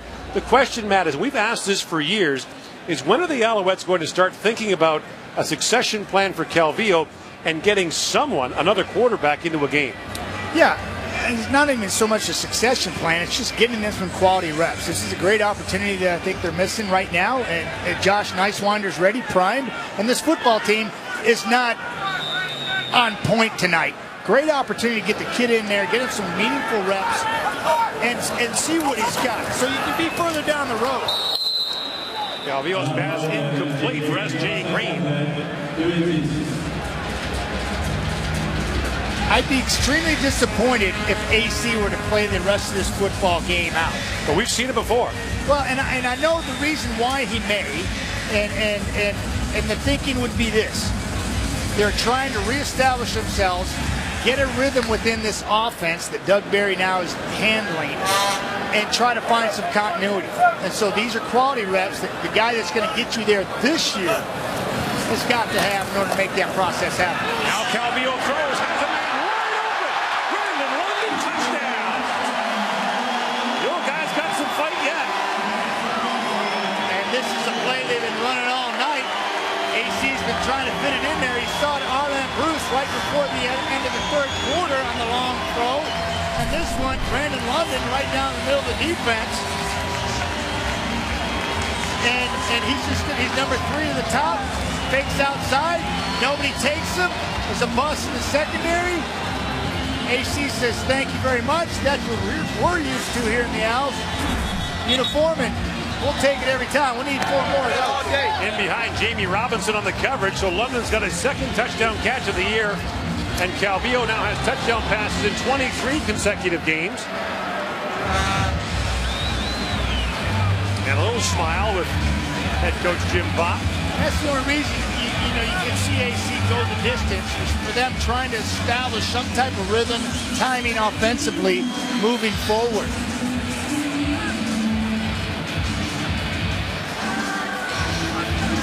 They had it there thanks to the help of the secondary of the Toronto Argonauts on a major bust on the back end. And now White for the point after. We're done. So the Alouettes have their first touchdown of the football game in the opening moments of the 4th quarter. Now down by 22.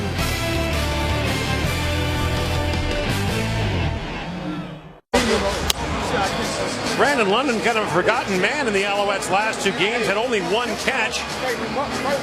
There's a big one tonight for a touchdown to get the Alouettes at least within shouting distance of this football game. Now I suppose the question will go back to the Argo side. Do you put Ricky Ray back in at some point? I don't think you panic with a 21-point lead. I think Zach Collaros is capable. Know the extent of Ricky Ray's knee injury at this point, so that would be determined before I do anything. Ricky Ray Chad Owens brought down on a solid special teams play by Stephen Lumbala on his birthday, and now it is once again Zach Collaros who comes in at the controls, although Ray remains up with the helmet on should he be needed.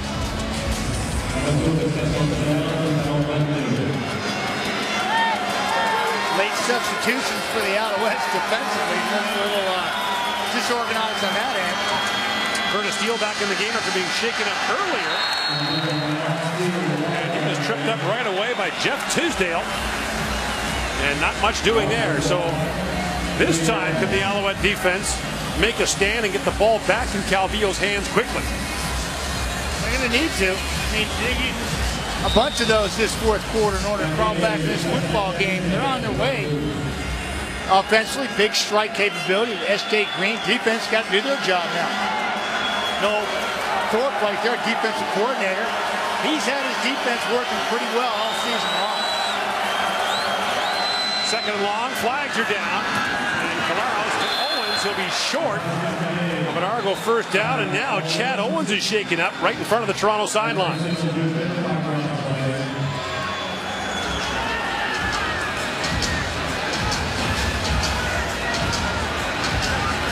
Zach Collaros chose to check down and find Owens in the area outside or underneath the defense, not wanting to force it down the field and have a possible turnover. Offside. Toronto, number 81. The penalty will be declined. It'll be 3rd down. The defense comes up 2 at a time and put a pretty big strike on number 2, the Flying Hawaiian. And checking his right knee. That's a nice tackle by Jeff Tisdale. That's a solid tackle. He's had a great year so far. Unsung hero. You don't hear his name often. That's a good thing when you're a corner. That's a nice tackle. And Owens' leg appeared to flex the wrong way. And he continues to get attention down on the Toronto sideline.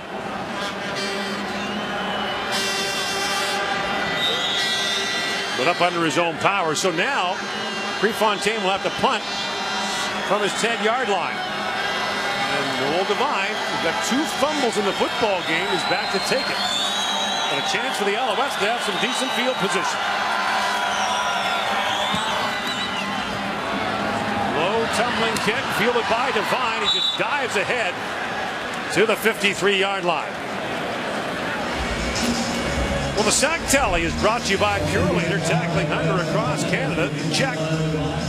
Montreal among the league leaders with 20 quarterback sacks on the year. Kyrie Zaper is second in the league with 7 on his own. Toronto tied for last with 11 on the year.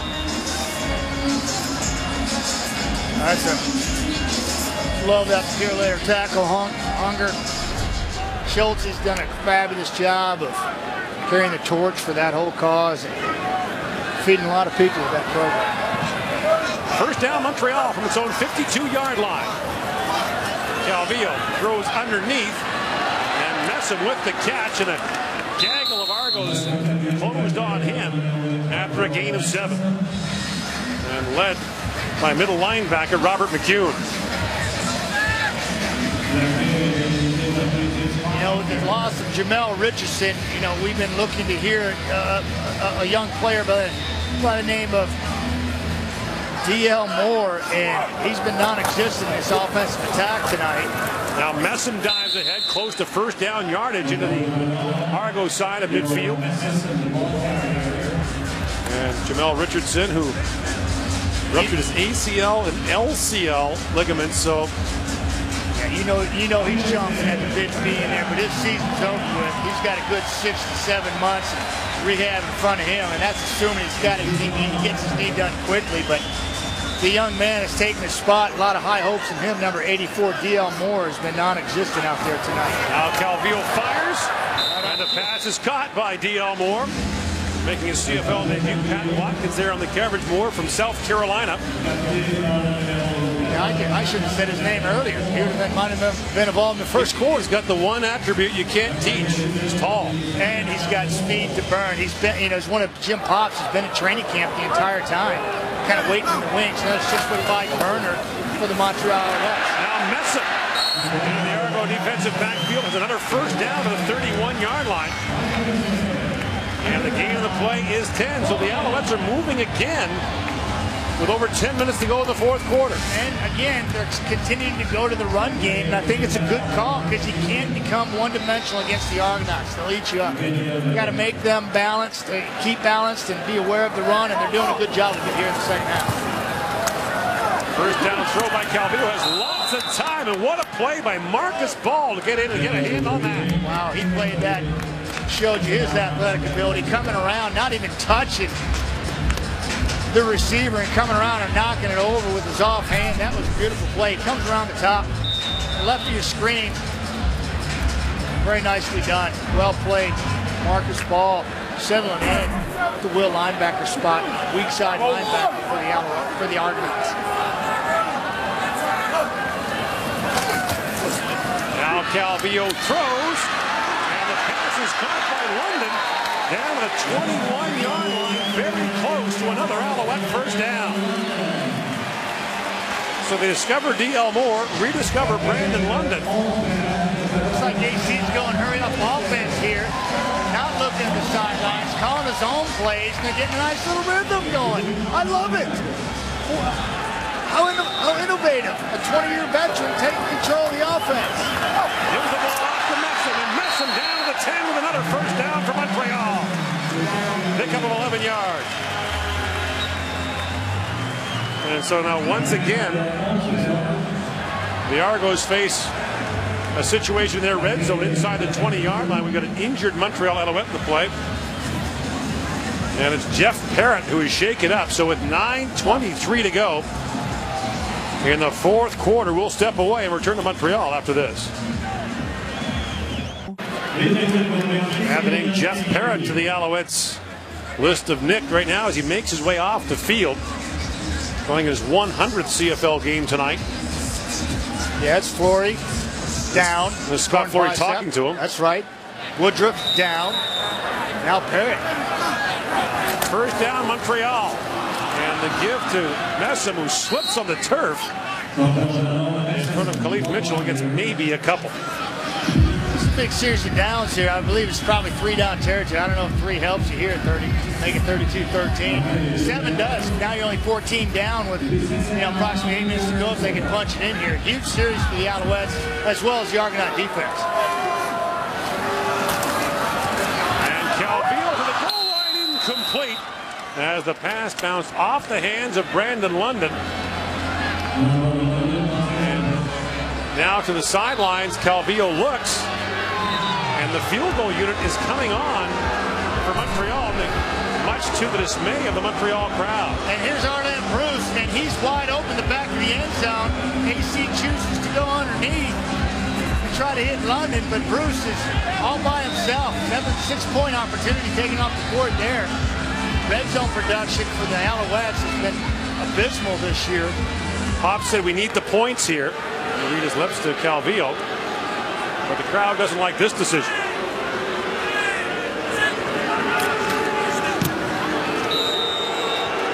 White punches it through, but the lead remains large for the Argos, up by 19 with 8:31 to go.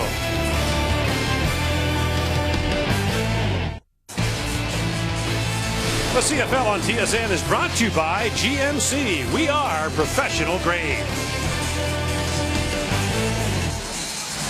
Lots of questions about why the Argonauts, or the Alouettes rather, would kick a field goal there instead of going for the touchdown. And one thing, the Argos rather haven't scored a touchdown since late in the second quarter. They haven't had to. They've been on autopilot, waiting for the Alouettes to self-destruct, taking advantage of their miscues. Zach Claros takes over at the 35-yard line, and Curtis Steele brought down after a gain of 5. I tell you, Gord, the fans here did not like that call by Jim Pop to go for 3 points and still being down 19, which is a 3-score game. And I agree with him. Now, I suppose if you're really looking down the road. Why are you looking down the road? Well, the season series, you need some points. No. You're trying to win this one tonight. And they're basically telling the fans that we're looking down the road with a 4-game series. Looking for points. I don't buy into that. Back to Steele. And he is stacked up at about the 44-yard line. Mark the gain of 4. It'll be 3rd and short now for the Argonauts.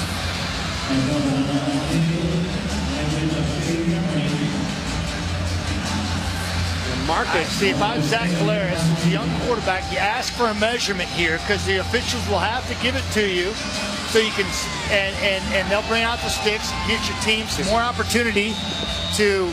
And you heard Milanovic, or you saw Milanovic just say, ask for a measurement. Yeah, and give you opportunity for your offense and offensive coordinator Marcus Brady in the booth to have a little more time to decide what play he'd like, but Zach didn't call for it. But that, to me, that's just a young mistake, and he'll learn how to do those things and manipulate the game, the rules to benefit his team. 3rd down gamble now for the Argos. It's been a bit of an adventure, but Claros dives ahead here and easily has it for Toronto. The clock now under 7 minutes to go in the 4th quarter. I like that. Straight ahead. Let the big boys do their thing. Trust them. And drive your legs and pick up an easy 1st down.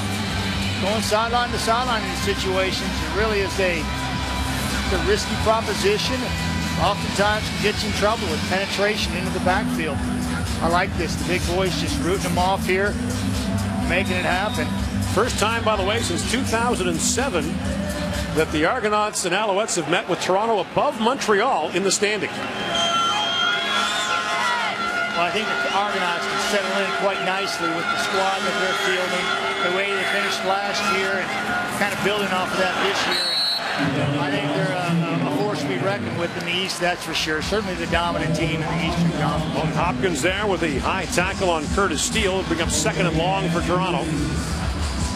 You know, if you talk to the Argonauts, and I do, I'm out there a lot of practice, and, you know, to a man, one of their biggest concerns, not so much the Alouettes, not so much the Winnipeg Blue Bombers, but the Hamilton Tiger Cats. That's the team I think the Argonauts fear the most from what I'm hearing out of their camp. Now 2nd and long, Claros throws, and the pass is incomplete for Chad Owens. And Toronto will be forced to punt. He just doesn't look the same as he did last week against the Lions. And you know what that is? I can tell you what that is. He had 5 days of preparation, took all the reps because Ricky Ray was not ready to play. This week, 0 reps with this offense. He's 5 of 10 on the night for 40 yards. That's what happens when you don't get to rep it out during the week. He's coming in here in cleanup duty, trying to execute, and it's not happening for him because he didn't get the quality reps in practice. Devine back at the 25-yard line. His team down by 19, and now take it back another 5. The Argos didn't get the playoff in time. Time count violation. Toronto. 5-yard penalty, remains third down. And so it's important, Gord. I point that out because it's extremely important for everybody across the league to and fans to understand that Zach Claros doesn't look like the same quarterback because he didn't get to rep it out all week. Also, what about his mindset? He knew he was starting as opposed to tonight. Well, yeah, and he gets 40 plays a day, 50 plays a day in the offense. He didn't get any of those this week. Not a one.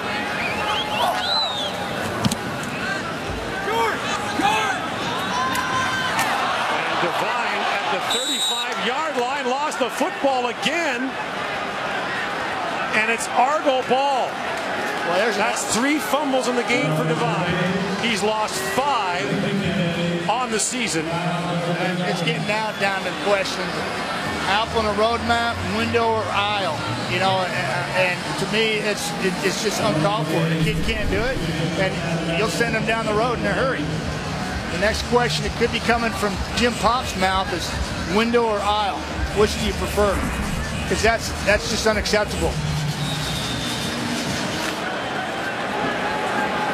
And Devine makes his way to the Alouette locker room. Under 5 to go now in the fourth quarter. 6 Montreal turnovers. 3 of them by Devine, who has been anything but tonight. Now Steele stumbles on the turf and falls on the 31-yard line. A lot of players have tripped and fallen and slipped tonight. New field turf put in this year here in Montreal, and he's cramping again. Yeah, he's had a cramp earlier, and here's the same thing again. It's a very muggy night here in Montreal. Yeah, it is very hot and muggy. You're right, Gordon. You know, whenever you see a player straighten out his leg like that and try to keep it straight, you know he's cramping. That's what we saw first off. And those things just don't go away. It takes a couple days to rehydrate and get your system right.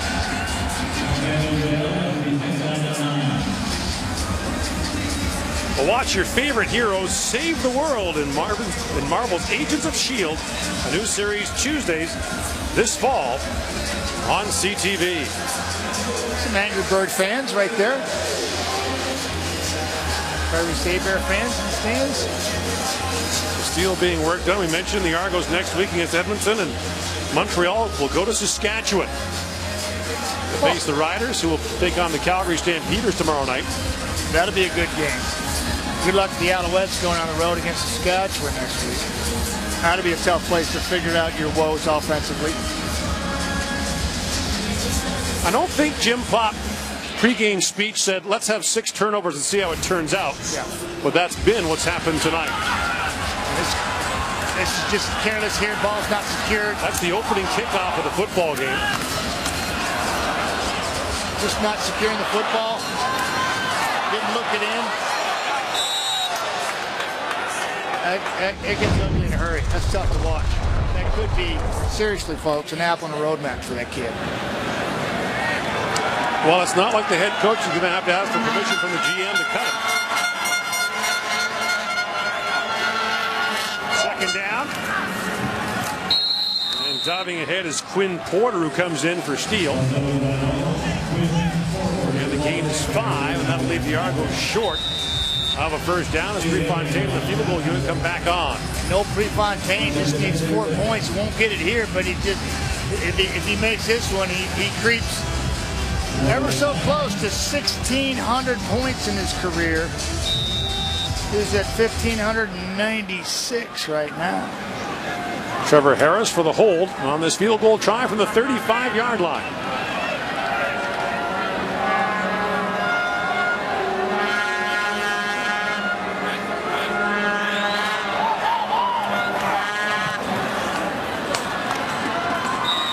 Prefontaine puts it through as the Argos restore their 22-point lead. This is one of the more lopsided losses the Alouettes will take on home field. The worst 35 points of the BC Lions in September of '06. But of greater concern, Matt, you've got to think the fact that for 6 games now, the Montreal offense, the most productive for more than a decade, has been one of the worst in the league. The Alouettes are last in points, last in touchdowns, last in first downs, last in passing yards. have the most procedure penalties. All of that uncharacteristic of what we've seen under Jim Popp as the GM. Yeah, hence the change for Dan Hawkins, and there was no communication. That seemed to be the way that things were categorized here in Montreal. Now Calvillo is down, flags are down as well as he was brought down by Cleon Lang. And this is where the rotation of the Toronto defensive line Montreal number 58 comes into play. The penalty is declined. It will be second down. Cleon Lang, draft choice, number 90, I believe he's right here. Oh no, he's right in the middle. He came right over the center. He got held and he got the sack. Yeah. Well, that's what happens when you're fresh and you rotate. Because it's been English and Mitchell and Lang and Keontae Tripp rotating the entire game. And here they come fresh. Calvillo throws to S.J. Green. And Green dives ahead to about the 34-yard line, but that'll be at least 10 yards short of a Montreal first down. We've reached the 3-minute warning in Montreal. The defending Grey Cup champions won a big one here last November. They're winning big here tonight. So we asked the question on the right is Josh Neiswander. Third year with the Alouettes, has yet to throw a Canadian Football League pass in a regular season game. He looks on as Calvillo stays in with his team down by 22 with under 4 to go in the fourth quarter. He's trying to put on a good face there, and I guarantee he's not happy. You know, I talked to him before the ball game, said, "What do you feel like you're being left out here with all these young quarterbacks strutting their stuff lately?" He says, "Yeah, but I just got to stay ready." I guarantee he's ready. He wants a chance. He's trying to put on a happy face there, but it's not working. Joaquin Iglesias on the return for Toronto up to the 43-yard line, and that's where the Argonauts will take over. Well, the 2013 Canada Summer Games get underway tomorrow with the men's basketball gold medal game. Live coverage underway from just down the road in Sherbrooke, Quebec at 8 Eastern, 5 Pacific on TSN2. You keep track of the players and the athletes you see in the Canada Games, and you'll see them about 8 to 10 years from now in the Olympics. Sidney Crosby played in the Canada Games. It's a lot of work between that time and the Olympics. There's a lot of dedication. A lot of 15 and 16-year-old athletes there. Perdita Flucien was a former Canada Games star. She'll be there for us. Working athletics. Porter. And now Quinn Porter dives ahead out to the 45-yard line. So Zach Caleros keeps getting his reps for the Argonauts after that great debut last week. And now the great parlor game in the second half of the season is going to be who Ottawa looking at as a potential expansion draft target. What if Calgary doesn't protect or doesn't leave Bo Levi Mitchell unprotected? Well, and protects him? Yeah. Yeah, I can see that. I can see that happening, particularly if Drew Tate continues to stay nicked and can't be on the field, much like what's happened in Winnipeg with Brock Pierce. I don't agree with that situation there. I think it's been mismanaged. But, yeah, tremendous scenarios. But it's unfortunate for Neiswander and Tanner Marsh here in Montreal. They should be getting some opportunity here just to go out there and get some reps for their team, just in case AC gets nicked somewhere down the road this season, that they have a chance to go out there and compete. It's always been that way here, though. Oh, it's like a broken record. So Tanner Marsh was warming up for a moment.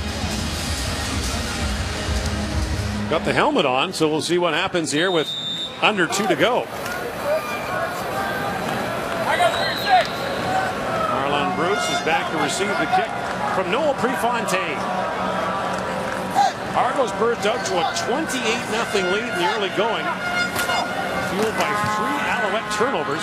Just being advantageous. And now Bruce picks it up, flags are down. And out he goes to the 34-yard line.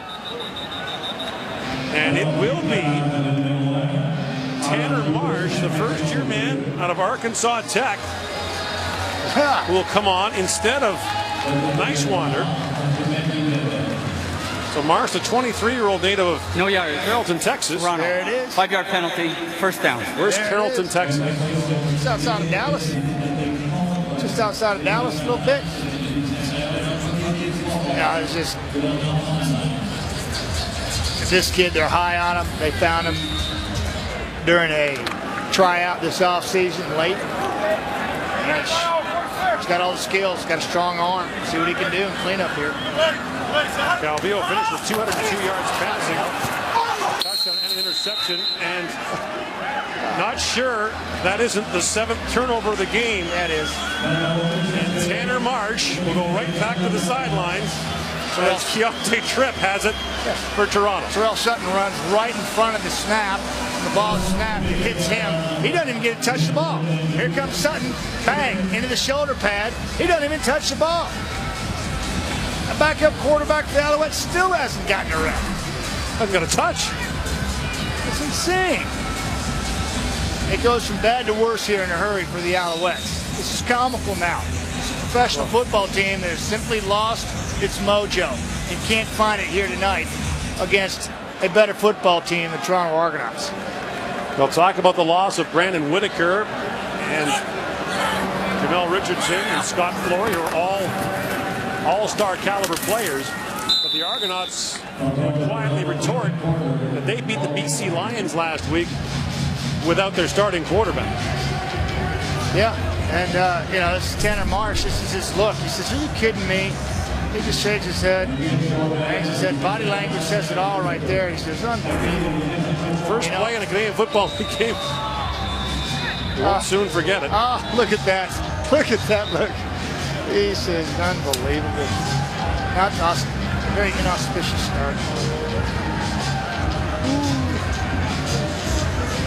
And Shea Emery is down for Montreal and slow to get to his feet. Timer, reset the clock to read 1:16, please. 1:16 on the clock.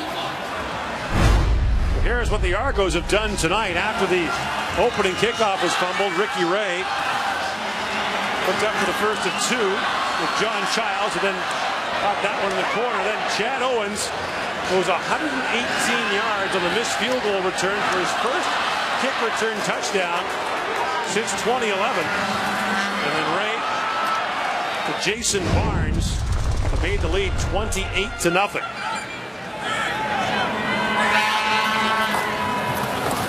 And now Caleros on the fake, gets thrown down hard by Tyrese Hebert. Zach Caleros has looked human today because of the lack of reps throughout the week. Didn't anticipate starting, doesn't get a rep during practice with the first team offense, and it shows. He's been very inconsistent out here after a spectacular debut against the Lions. But this football team, the Argonauts, has done their job. They were opportunistic early, feasted on the Alouettes' turnovers, and let them self-destruct and took advantage of it. Tomorrow night, Calgary plays Saskatchewan in a game to decide first place in the West Division. The Argos will leave tonight with a stranglehold on top spot in the East, as now Noel Prefontaine with a field goal try from 36 yards out. And that is good, so he's over 1,600 points in his career. 1,602 now. That's a lot of points. And the headset's off for Scott Milanovich. And tomorrow night, pretty good matchup. Oh my goodness, looking forward to that one. I'll be back in the studio with the boys. How about the year that Darian Durant is having for the Saskatchewan Roughriders? 107 passes without an interception, 12 touchdowns. Establishes the line of scrimmage with that tremendous offensive line and running game with Corey Sheets. They're hitting on all cylinders in Saskatchewan. And then the defense is healthy most of the time, which creates great special teams play because they're not taxed. By the way, 38 points for the Argos tonight, 24 of them off Montreal turnovers. Now Arlon Bruce catches the pass, and there's the first CFL completion for Tanner Marsh. A gain of 18 yards. Remember your first CFL completion? I do. It was to the other team. Oh, that's right. Yes. And I went back, and it was. You made a great tackle, though. I did at the 1 yard line. Yeah. You do what you got to do. Not pretty. Sutton on the catch and down to the 42-yard line. Those uniforms are tricky. You were new to the league. What color everyone was wearing, it was tricky. Very tricky. Very tricky. 2 passes here by Tanner Marsh, and he just I don't know. I would like to see more of this in the second half. But I understand the Alouettes trying to find some rhythm offensively. And there's no rhythm there. S.J. Green was way in the defensive backfield. Just a different cadence. That'll be another procedure call against Montreal, which leads the league in that dubious category. That's not an aggression penalty or a... No, it's just the timing, that's execution, that's just being locked in. But it's understandable the young quarterback, different cadence than Anthony Calvillo. Hell, Montreal number 19, 5-yard penalty remains first down. These guys have never even heard another cadence yelled like quarterback for quite some time. There are a lot of first and second year players starting on offense for the Alouettes now, which we've not been accustomed to seeing over the years. Get used to it. It's coming. Ready, It'll be the final play of the game, and Tanner Marsh under pressure is dropped. Matt Black with the sack to end it, and it ends the way it started. The Toronto Argonauts improve their mark to 4-2 on the season, take a stranglehold on first place in the East Division with a decisive 38-13 win over the Montreal Alouettes. For Matt Dunnigan, I'm Gord Miller. Now, stand by for SportsCenter.